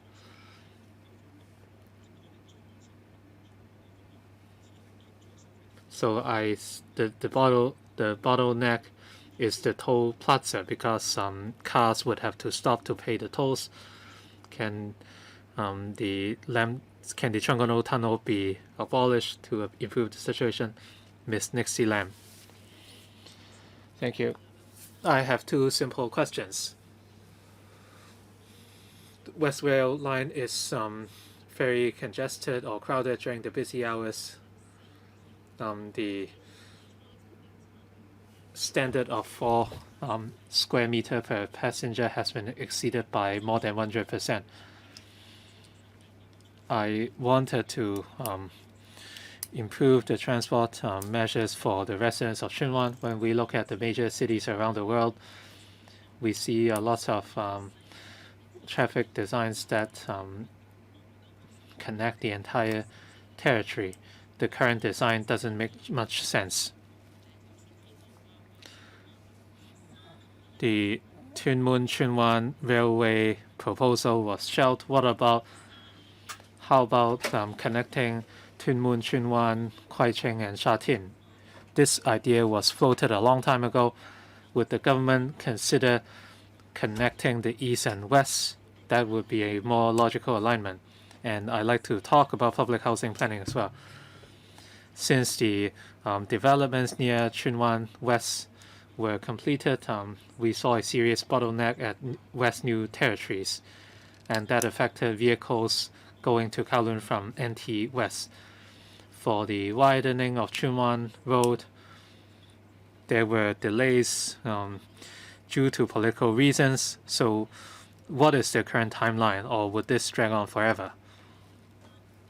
For the relevant works, would total noise barriers be introduced, and that would mitigate the noise nuisance for residents? Thank you. Thank you very much for the concern over the traffic situation in New Territories West and Kowloon West. You talked about a circular railway. These were ideas discussed before, and we will cover that in the Towards 2030 Plus study, as well as our transport study. So we will include this in our future strategy study. It is about traffic connectivity and accessibility. We need to consider the overall layout. So this covers the connectivity between the Northwest NT, Northeast NT, and the urban areas. So once we have a framework, it will be more effective. Can you give us a rough timeline on when the consultation would be conducted? We hope we won't be consulted at a very late stage when everything is already confirmed. We will brief members on the blueprint next month, and then we can proceed to detailed discussions. So we would first come up with a vision. How about the road widening proposal? I would defer to the Director of Highways. Mr. Chan, thank you. For the widening of Chunwan Road, we are now conducting site investigation. We are now pursuing a district-wide transport study, since that is a main thoroughfare from Northwest New Territories to the urban areas. So we are exploring the most suitable transport options. And we are also looking at environmental impact. We are conducting an EIA, and that would include noise assessment. This is an existing road. If it is to be widened, we must consider the existing structure, and if noise barriers are to be installed, we must consider the technical constraints. So in our investigation work, we would see how we can mitigate the noise nuisance. Would there be an interim report? Your time's up. Ms. Jofi Chan. Thank you. We often talk about smart technology. I think the same could be applied in fighting the epidemic. And when it comes to parking, there is smart parking. We all know that we lack parking lots in Hong Kong. This is a long-standing issue in Hong Kong. So all busy cities face the same problem. But if the SAR government wants to develop Hong Kong into a smart city, then smart transport is the way to go. When we look at smart cities around the world, they would consistently give priority to smart transport, because with smart transport, many people can benefit. So through relevant technologies, improvements could be made to the life of the people. More than 10 years ago, Singapore developed a smart car park to benefit drivers, and last year they commissioned the first barrier-free smart car park. A site visit was conducted to Singapore, and in November last year, we saw the first smart car park in Hong Kong in Tsuen Wan. But the SAR government used 8 years to implement smart parking. And from the views of we collected from residents, each system can only handle one car at a time, which is not very efficient, and only private cars could be parked, but not other vehicles like coaches, motorcycles, etc., or even bikes. It is the first smart car park in Hong Kong, but we are still lagging behind. So apart from Hoi Sin Road, if we are to implement smart car parks around Hong Kong, can we incorporate these views to improve them? That way, our road users can drive hard and drive smart. Thank you. Secretary, thank you, Ms. Chan, for your suggestion.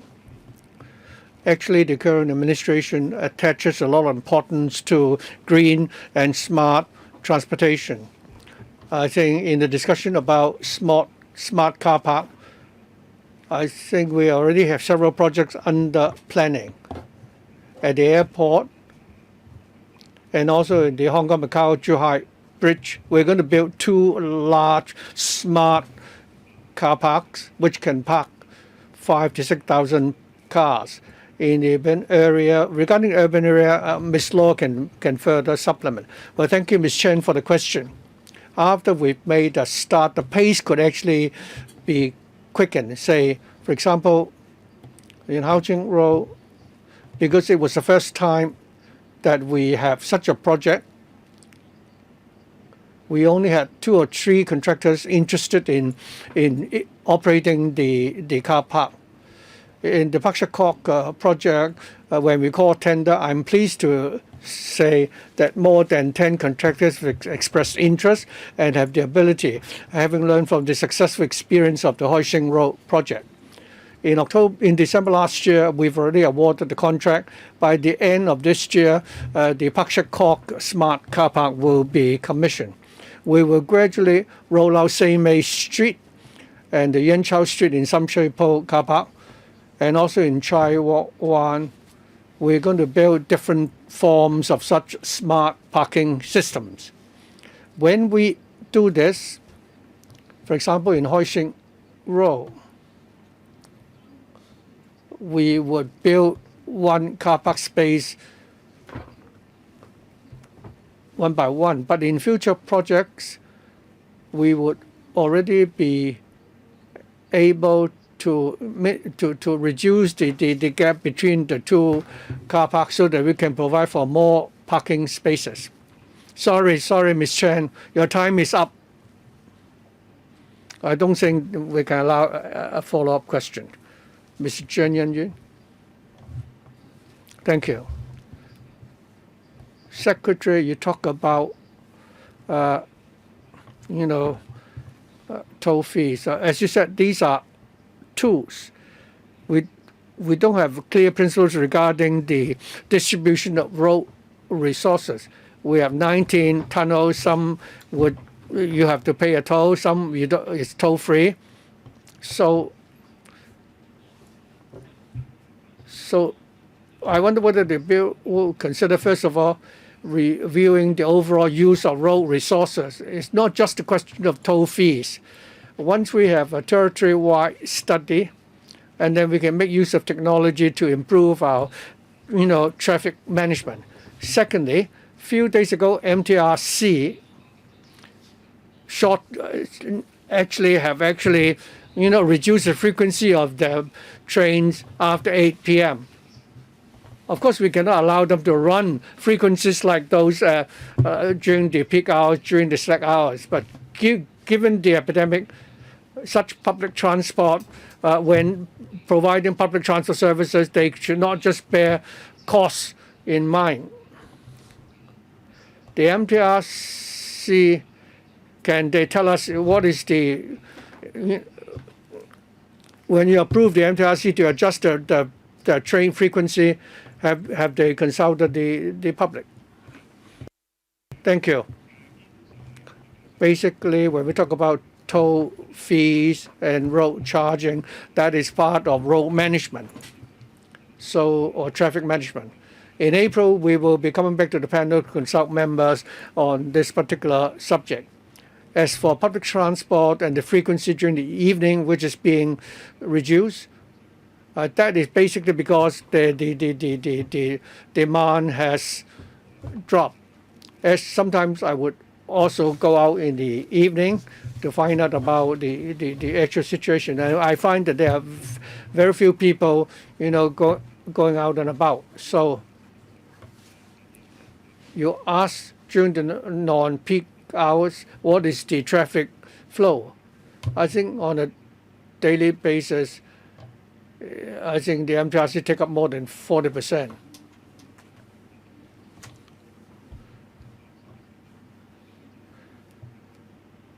the government's team to fight the epidemic, we've also, listened to the views of the medical experts. I don't have much to supplement. For the railways, it will depend on the passenger numbers.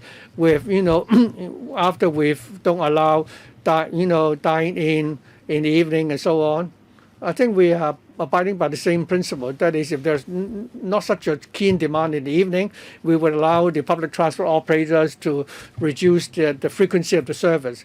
But we will monitor the situation so that at least passengers don't have to wait for a long time to get the service or have no service at all. We also will need to look at the volume of the passenger traffic. Any follow-up, Mr. Chung? No. So I'll be the last to put my question. My question for the Secretary is that going forward, if you're going to split the bureau, your bureau will become the Transport and Logistics Bureau. Would it be like the under the Transport Department, you have a Marine Department? Now, once we split the bureau, will you be setting up a Logistics Department to assist the bureau to implement your policies? Secretary, thank you. Regarding the proposal to split the bureau and whether we will set up a logistics department, the current term administration, the C, has said clearly that it will be for the CE elect for the new administration to decide whether to split the bureau, and I'm sure we need to take the first step before we jump to the second step. It's not that I'm not answering your question, but I need the answer to the first question first. Madam Ho, do you have anything to add? As the Secretary said, the restructuring proposal is to set up,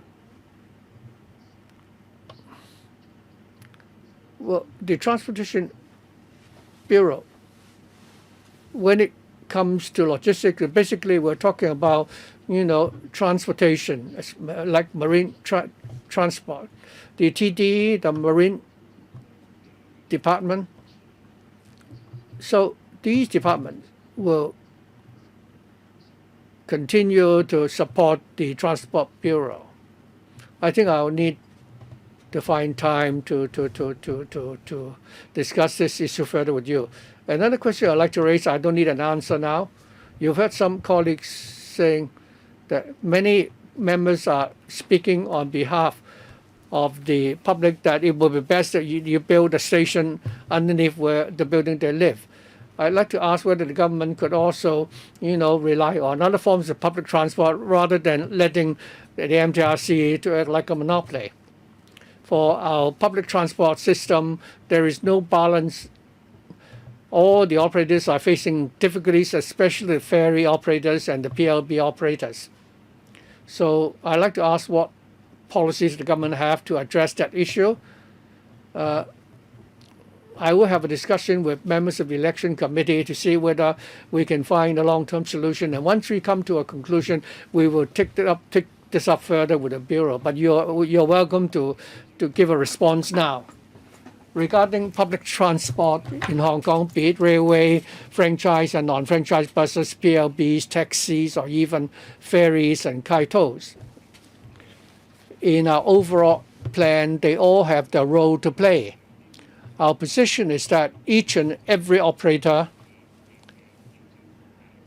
would be a unit that we need to take care of. So there's no question of monopoly on the part of any operators. The numbers also prove that. Railway now take about 5 million passengers, they carry 5 million passengers a day, bus 4 million, ferries a smaller number, of course.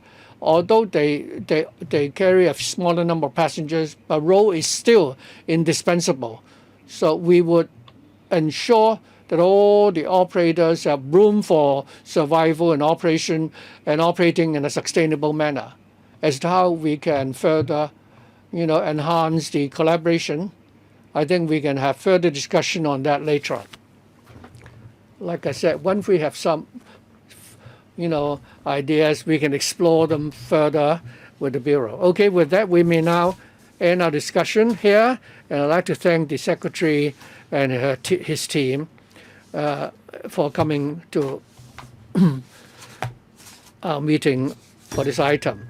The next item is the updated background on the question is on the Universal Accessibility Program. Since we've overrun already, I propose that we extend the meeting by 15 minutes. If I may now ask the Bureau to walk us through the paper. Director? Or it's not arrived yet. Perhaps I'd like to remind members, according to Section 83A of the Rules of Procedure, if members have any direct or indirect pecuniary interest relating to the topic under discussion, they should make the necessary declaration. Have the officials arrived yet?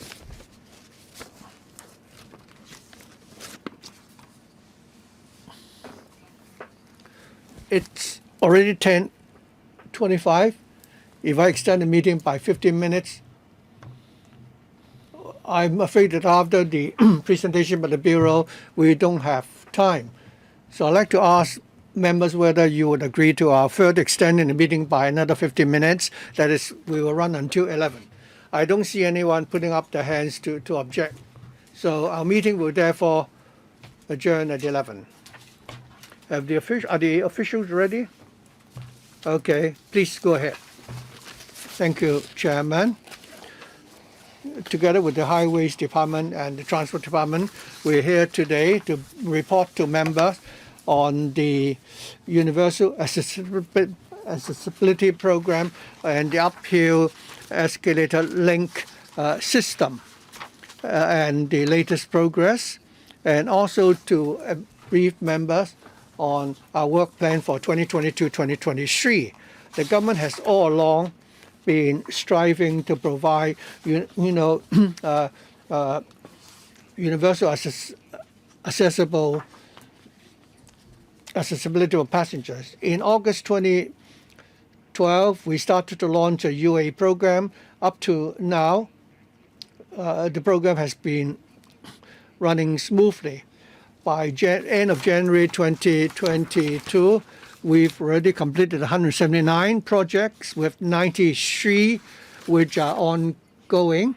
Highways Department is expediting the remaining 130 projects.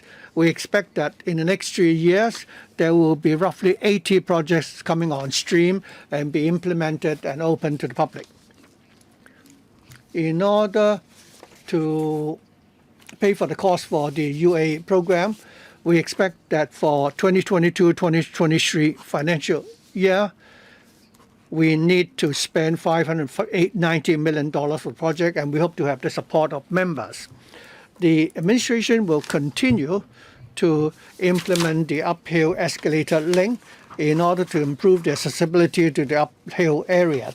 The latest project is Kwong Circuit to Chongjung Road, the lift and the pedestrian walkway system there. In June 2021, it was already open to the public. For the Tai Po Road to Tong Street, the lift and the pedestrian walkway system is expected to be commissioned in the first quarter of this year. For the Bremer Hill pedestrian passageway project, again, in August, the project started, and it will be completed by 2025. The TD consultant has, according to the amended, system, and based on so they've completed the shortlisting and the prioritization of the proposed projects. The TD, in respect of 10 of the proposed locations, to consult the District Council. We will continue to consult the local residents for the remaining projects. Highways Department will follow the program of the relevant public works projects to implement these projects. With that, I would like to invite our colleagues from TD and Highways to brief members on the progress of these projects, and we welcome questions from members. We really have to be efficient. Thank you. First of all, for the UA program, In August 2021, the government launched a UA program. Over the past 10 years, we've been expanding the scope of the project and consulted the district council so that we can have the support from the public to build more such UA, passageways. By the end of January 2022, we have completed 179 projects, 93 projects are ongoing, 130 projects are under study. We expect that in the next 2 years, there will be another 80 projects to be completed coming on stream. In 2019, the government expanded the scope of the UA program to provide for lifts for the 3 types of pedestrian walkways, including the rent and buy scheme and the rental public housing scheme. So to qualify for the project, there are 3 conditions. First of all, this shouldn't involve any land resumption. We must have the consent of the rights owners, and that the owners would agree to the future management and maintenance of the lifts. The Highways Department has consulted the Highways Department and asked them to propose no more than 3 projects. Each district council have already submitted 35 projects. The Highways Department and the Rail Departments have already addressed the issue regarding the land issue for these projects. And we are able to legitimately go into the public estates to implement the projects. For 26 projects, we have already obtained consent from the owners.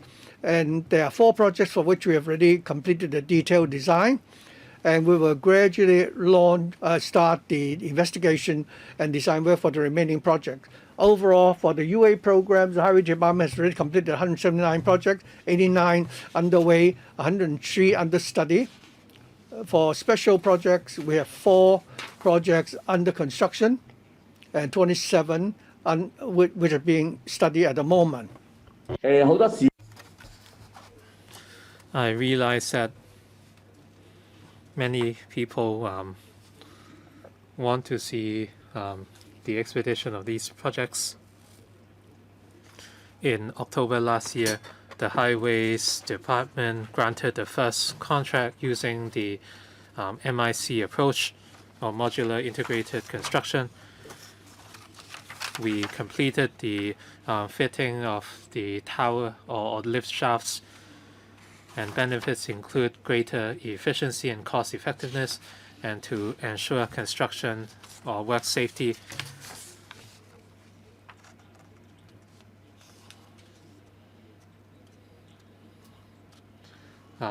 This slide shows the procedures. First of all, the prefabricated parts arriving at the site, 2, adjustment of the prefab components, 3, the installation of the prefabricated parts, and 4, completion of works.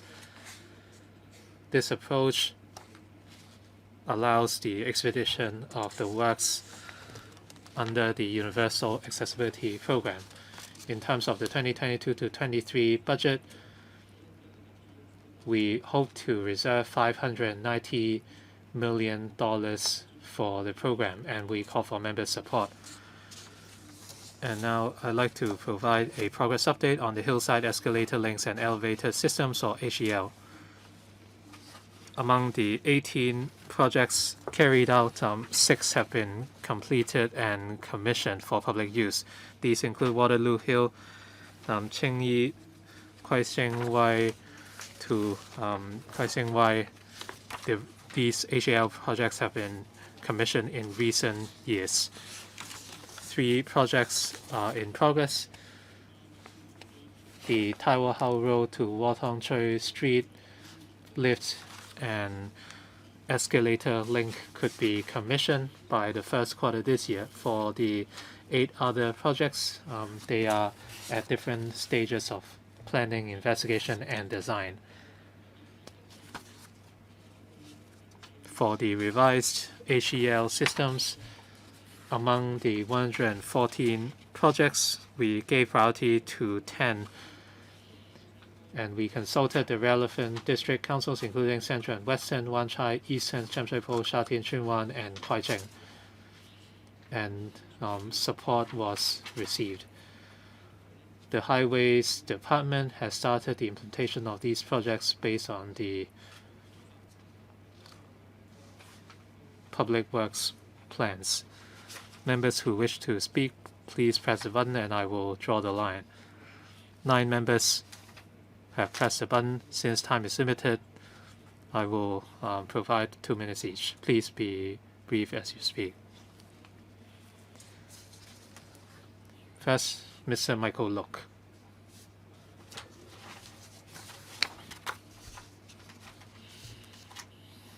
First of all, I have some follow-up questions on the progress of works. First, HF 138. The works across Siu Sai Wan bus stop YT1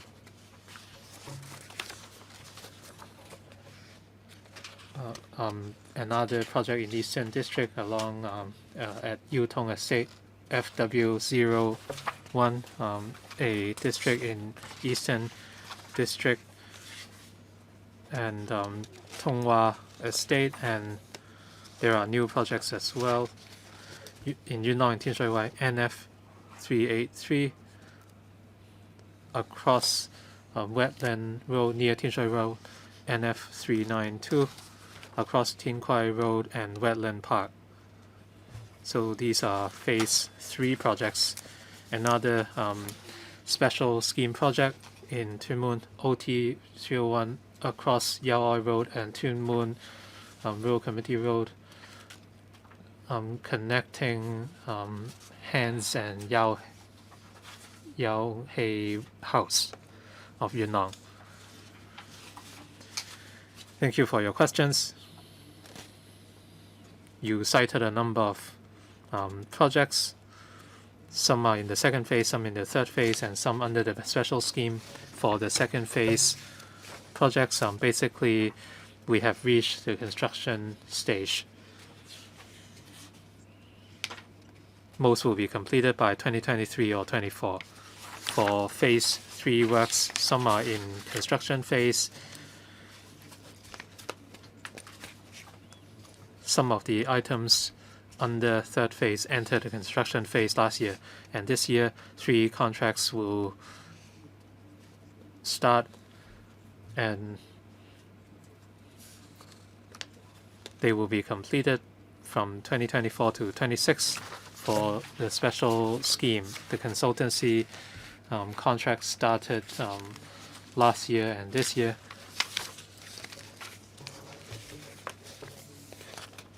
By the middle of next year, the works will begin after completing the design.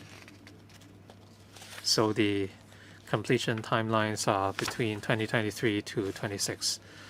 For specific items, I do not have the particular completion dates on hand. We are happy to provide the information after the meeting. I hope Mr. Cheng would get in touch with me after the meeting. Mr. Chen Xiu-hong, thank you.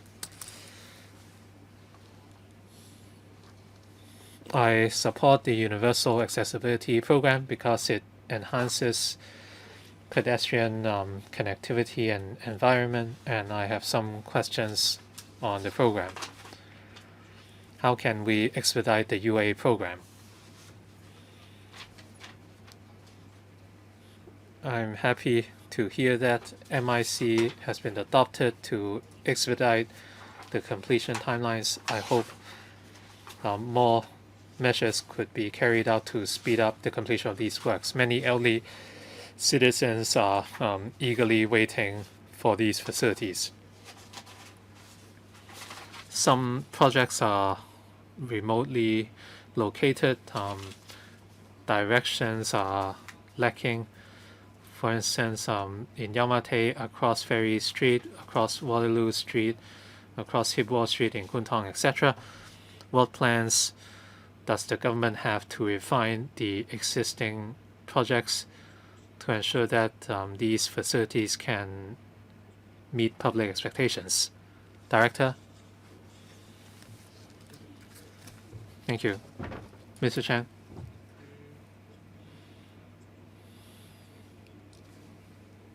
Mr. Chan was right that we try to satisfy the needs of residents.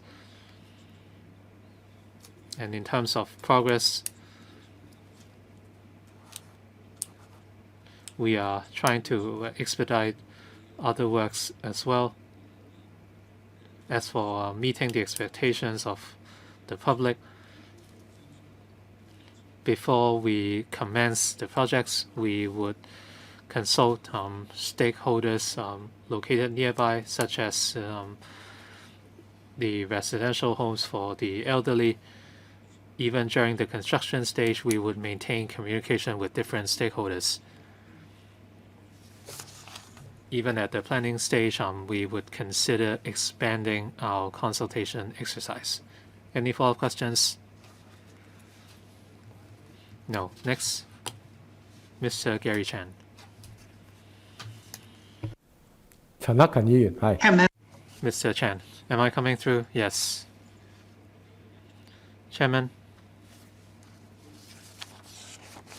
I appreciate the UA program.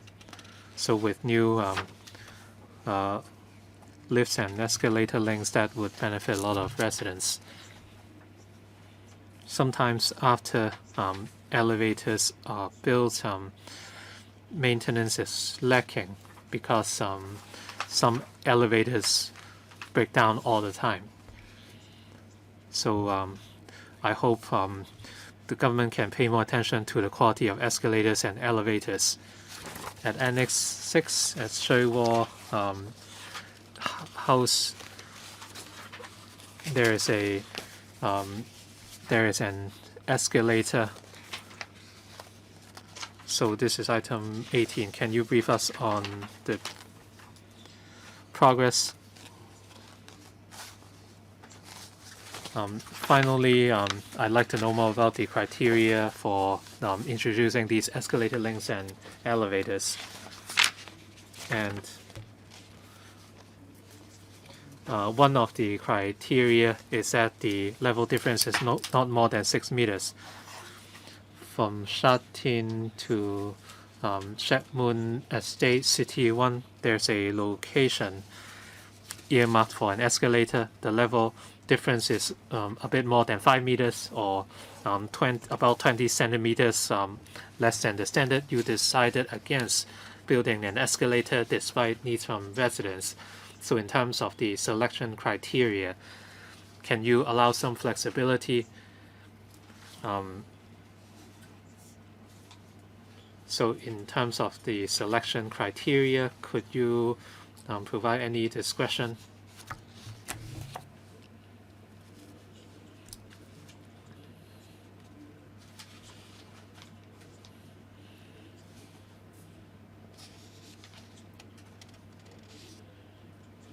We did receive similar views before. Of course, maintenance is very important. The EMSD would carry out a minor check every month and a major check every year.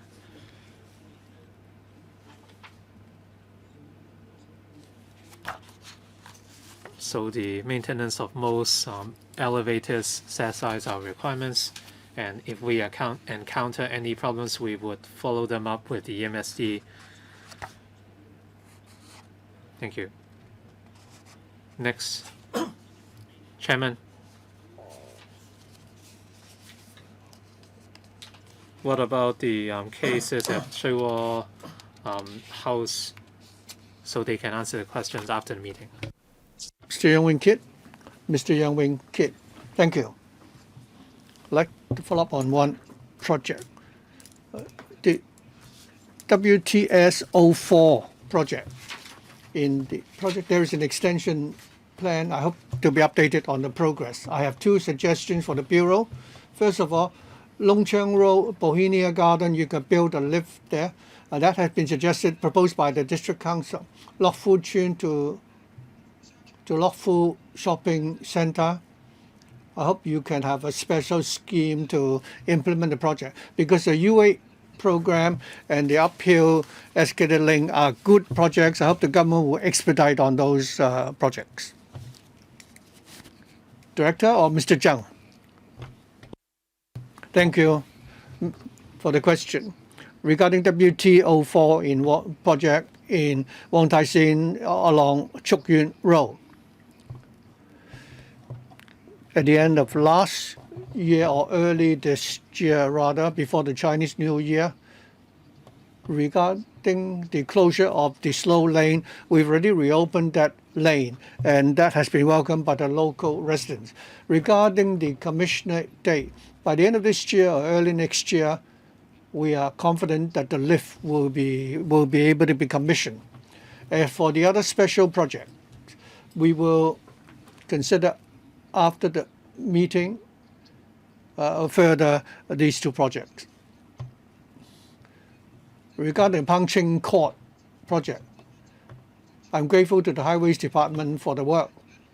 But on the other side, on the other end, the progress of the project is not very satisfactory.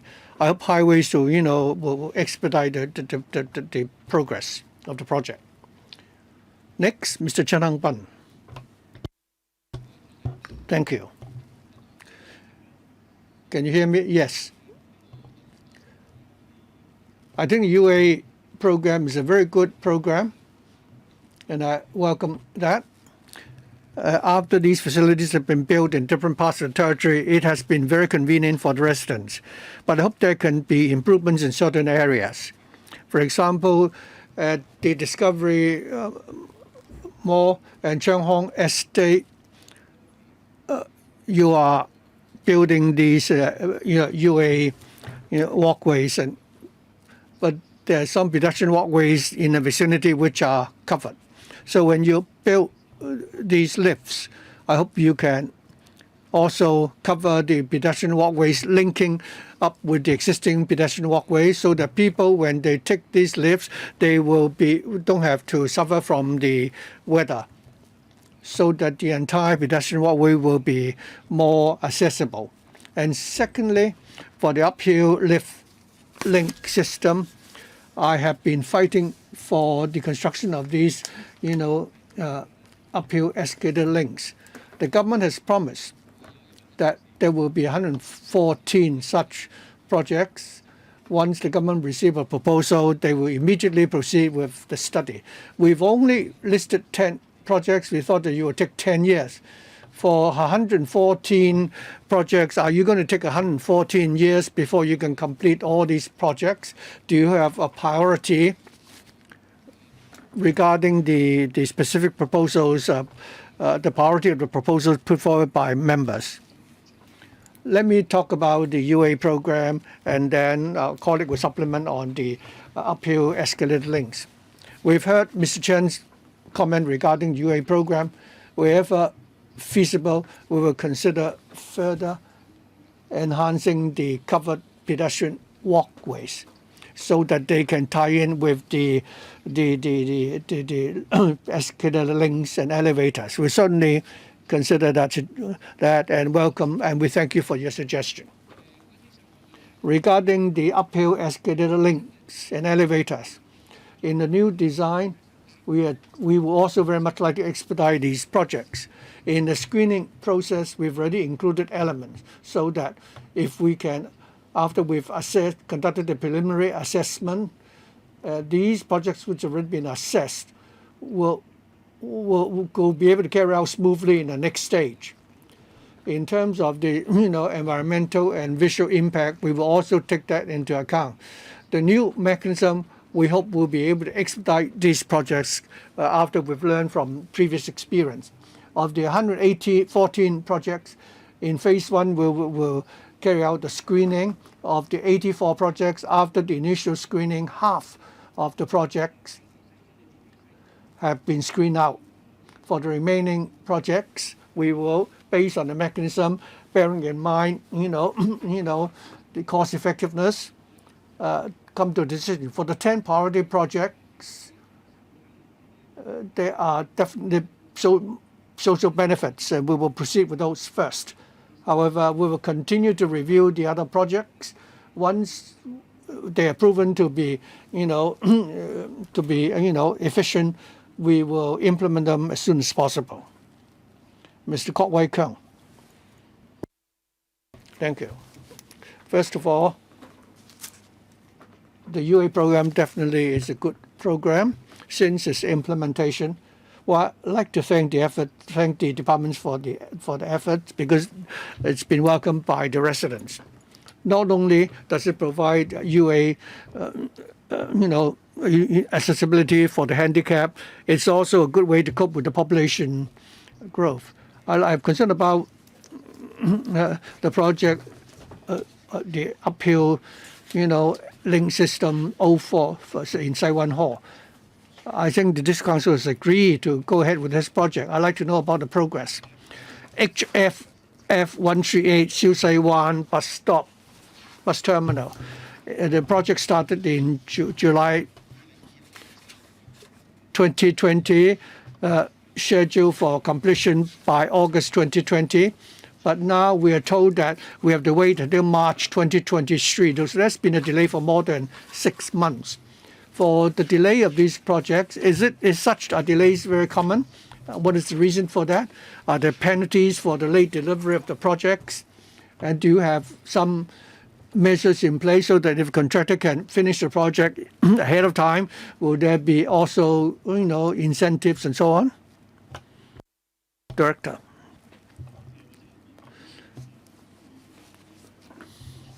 Regarding HKI 34, the Sai Wan Hall project, the TD in November last year already obtained agreement from the Eastern District Council.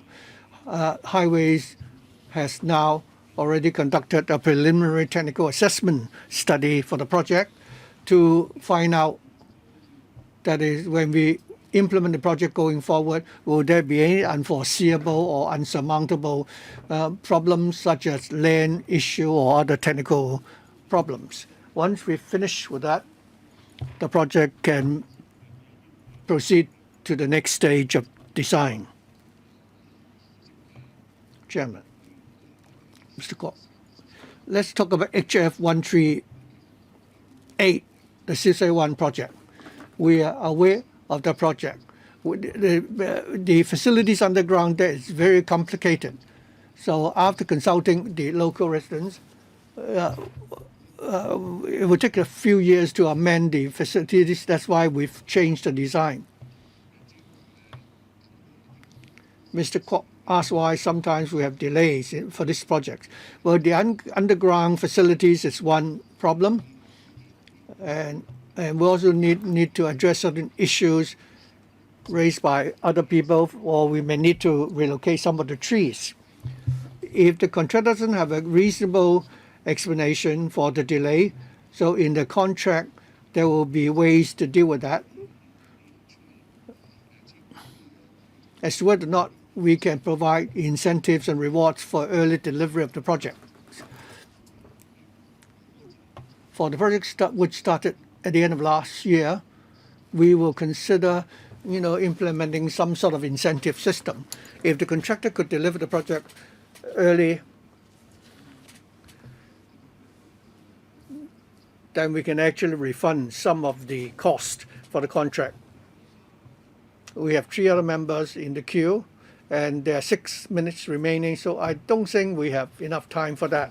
So if members agree, we can wait for the 3 minutes to finish, so that, which means there will be another 5 minutes delay. Any objection?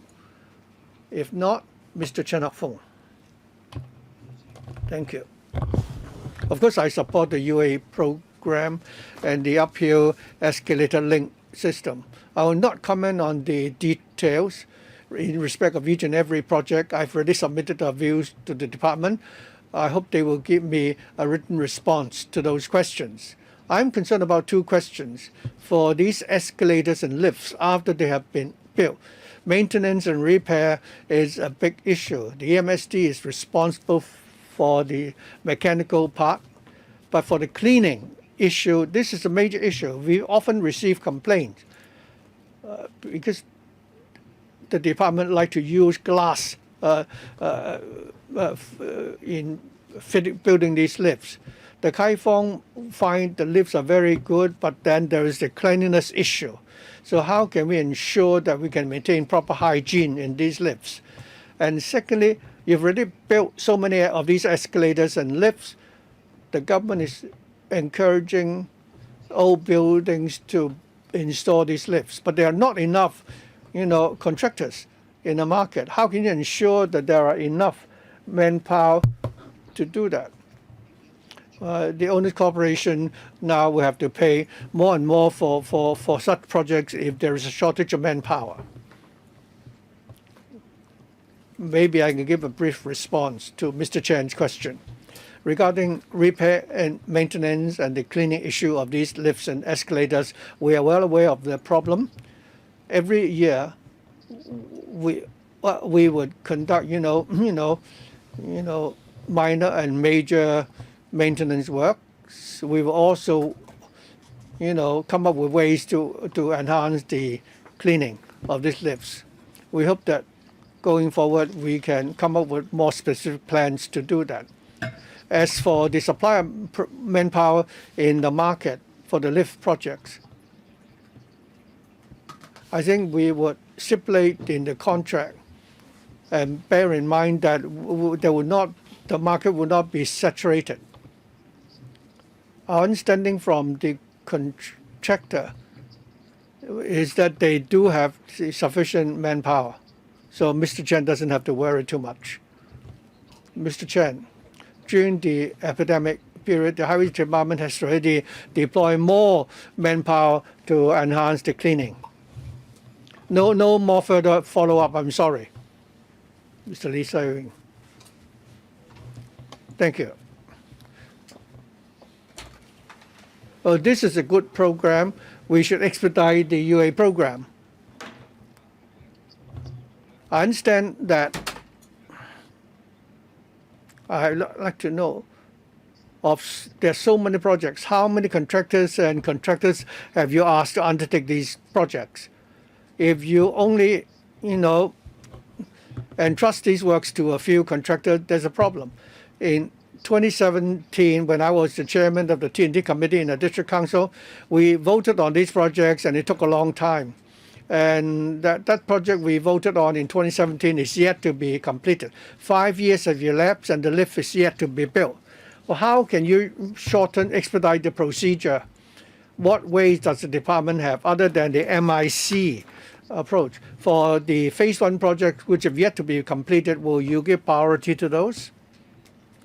Thank you.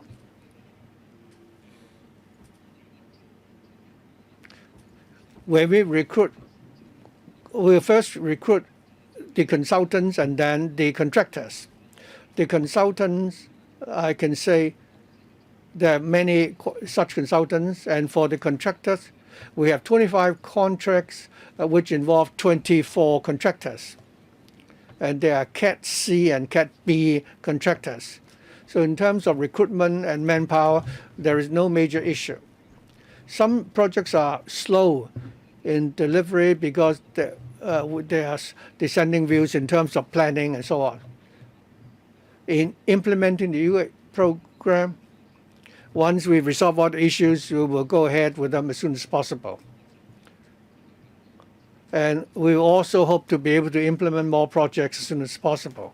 I hope the department will streamline the administrative procedure.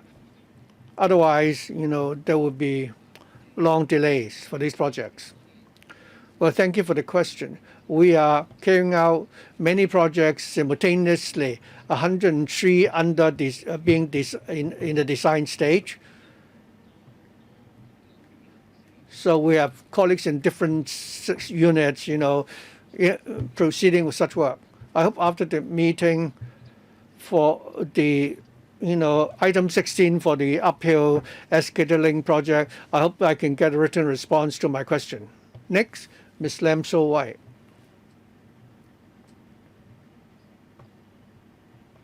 She's not here. Mr. Chen Yan. Ms. Chen Yan, thank you. For the UA program, I understand that different stakeholders welcome the program. They all commend you for the project. I'd like to make 3 suggestions in respect of these programs. that is, you should build more such facilities, expedite the project.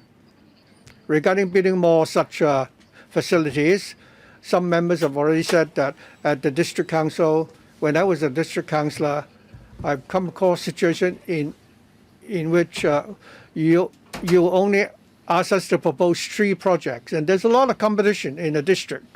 I understand that the department has many projects ongoing, but I hope you will continue making relaxation for certain districts. If you know about the population distribution, you can build more such facilities there. And also, can you build these facilities faster?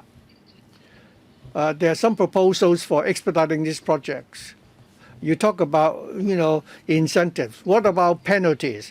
In the contract, can you stipulate that if there is no excuse for delay, there will be penalties? Thirdly, I hope the department can really do away with the red tapes. I hope the department for KF 69, I have earlier been fighting for this with the department. Some of the linkages involve the housing department, but we've made some minor enhancements and we were able to link up with the housing estate. So I hope the department will consider working together with other departments, even if it involves other public space. By doing so, you can really, perfect the UA program, and that will really help the elderly and the pregnant. 多謝陳議員嘅。 Thank you very much for the suggestions.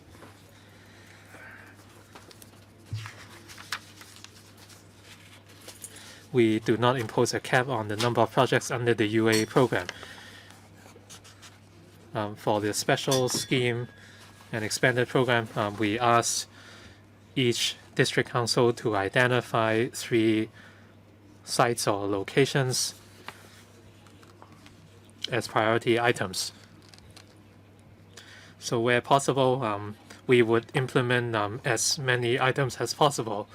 So a vote would be conducted on a district level, and there is intense competition. Please refrain from asking follow-up questions. And like I said, we would implement different projects, and in terms of the incentives and penalties, we hope to achieve an impact with our contractors, and we will establish appropriate timelines. As Mr. Chang said,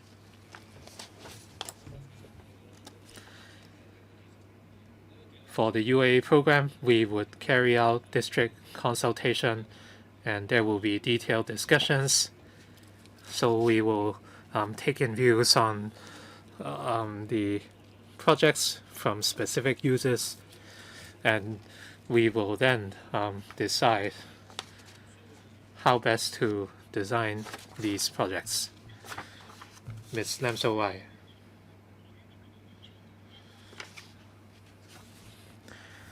The UA program and HEL are very good programs, and I would like to know about the progress of some projects.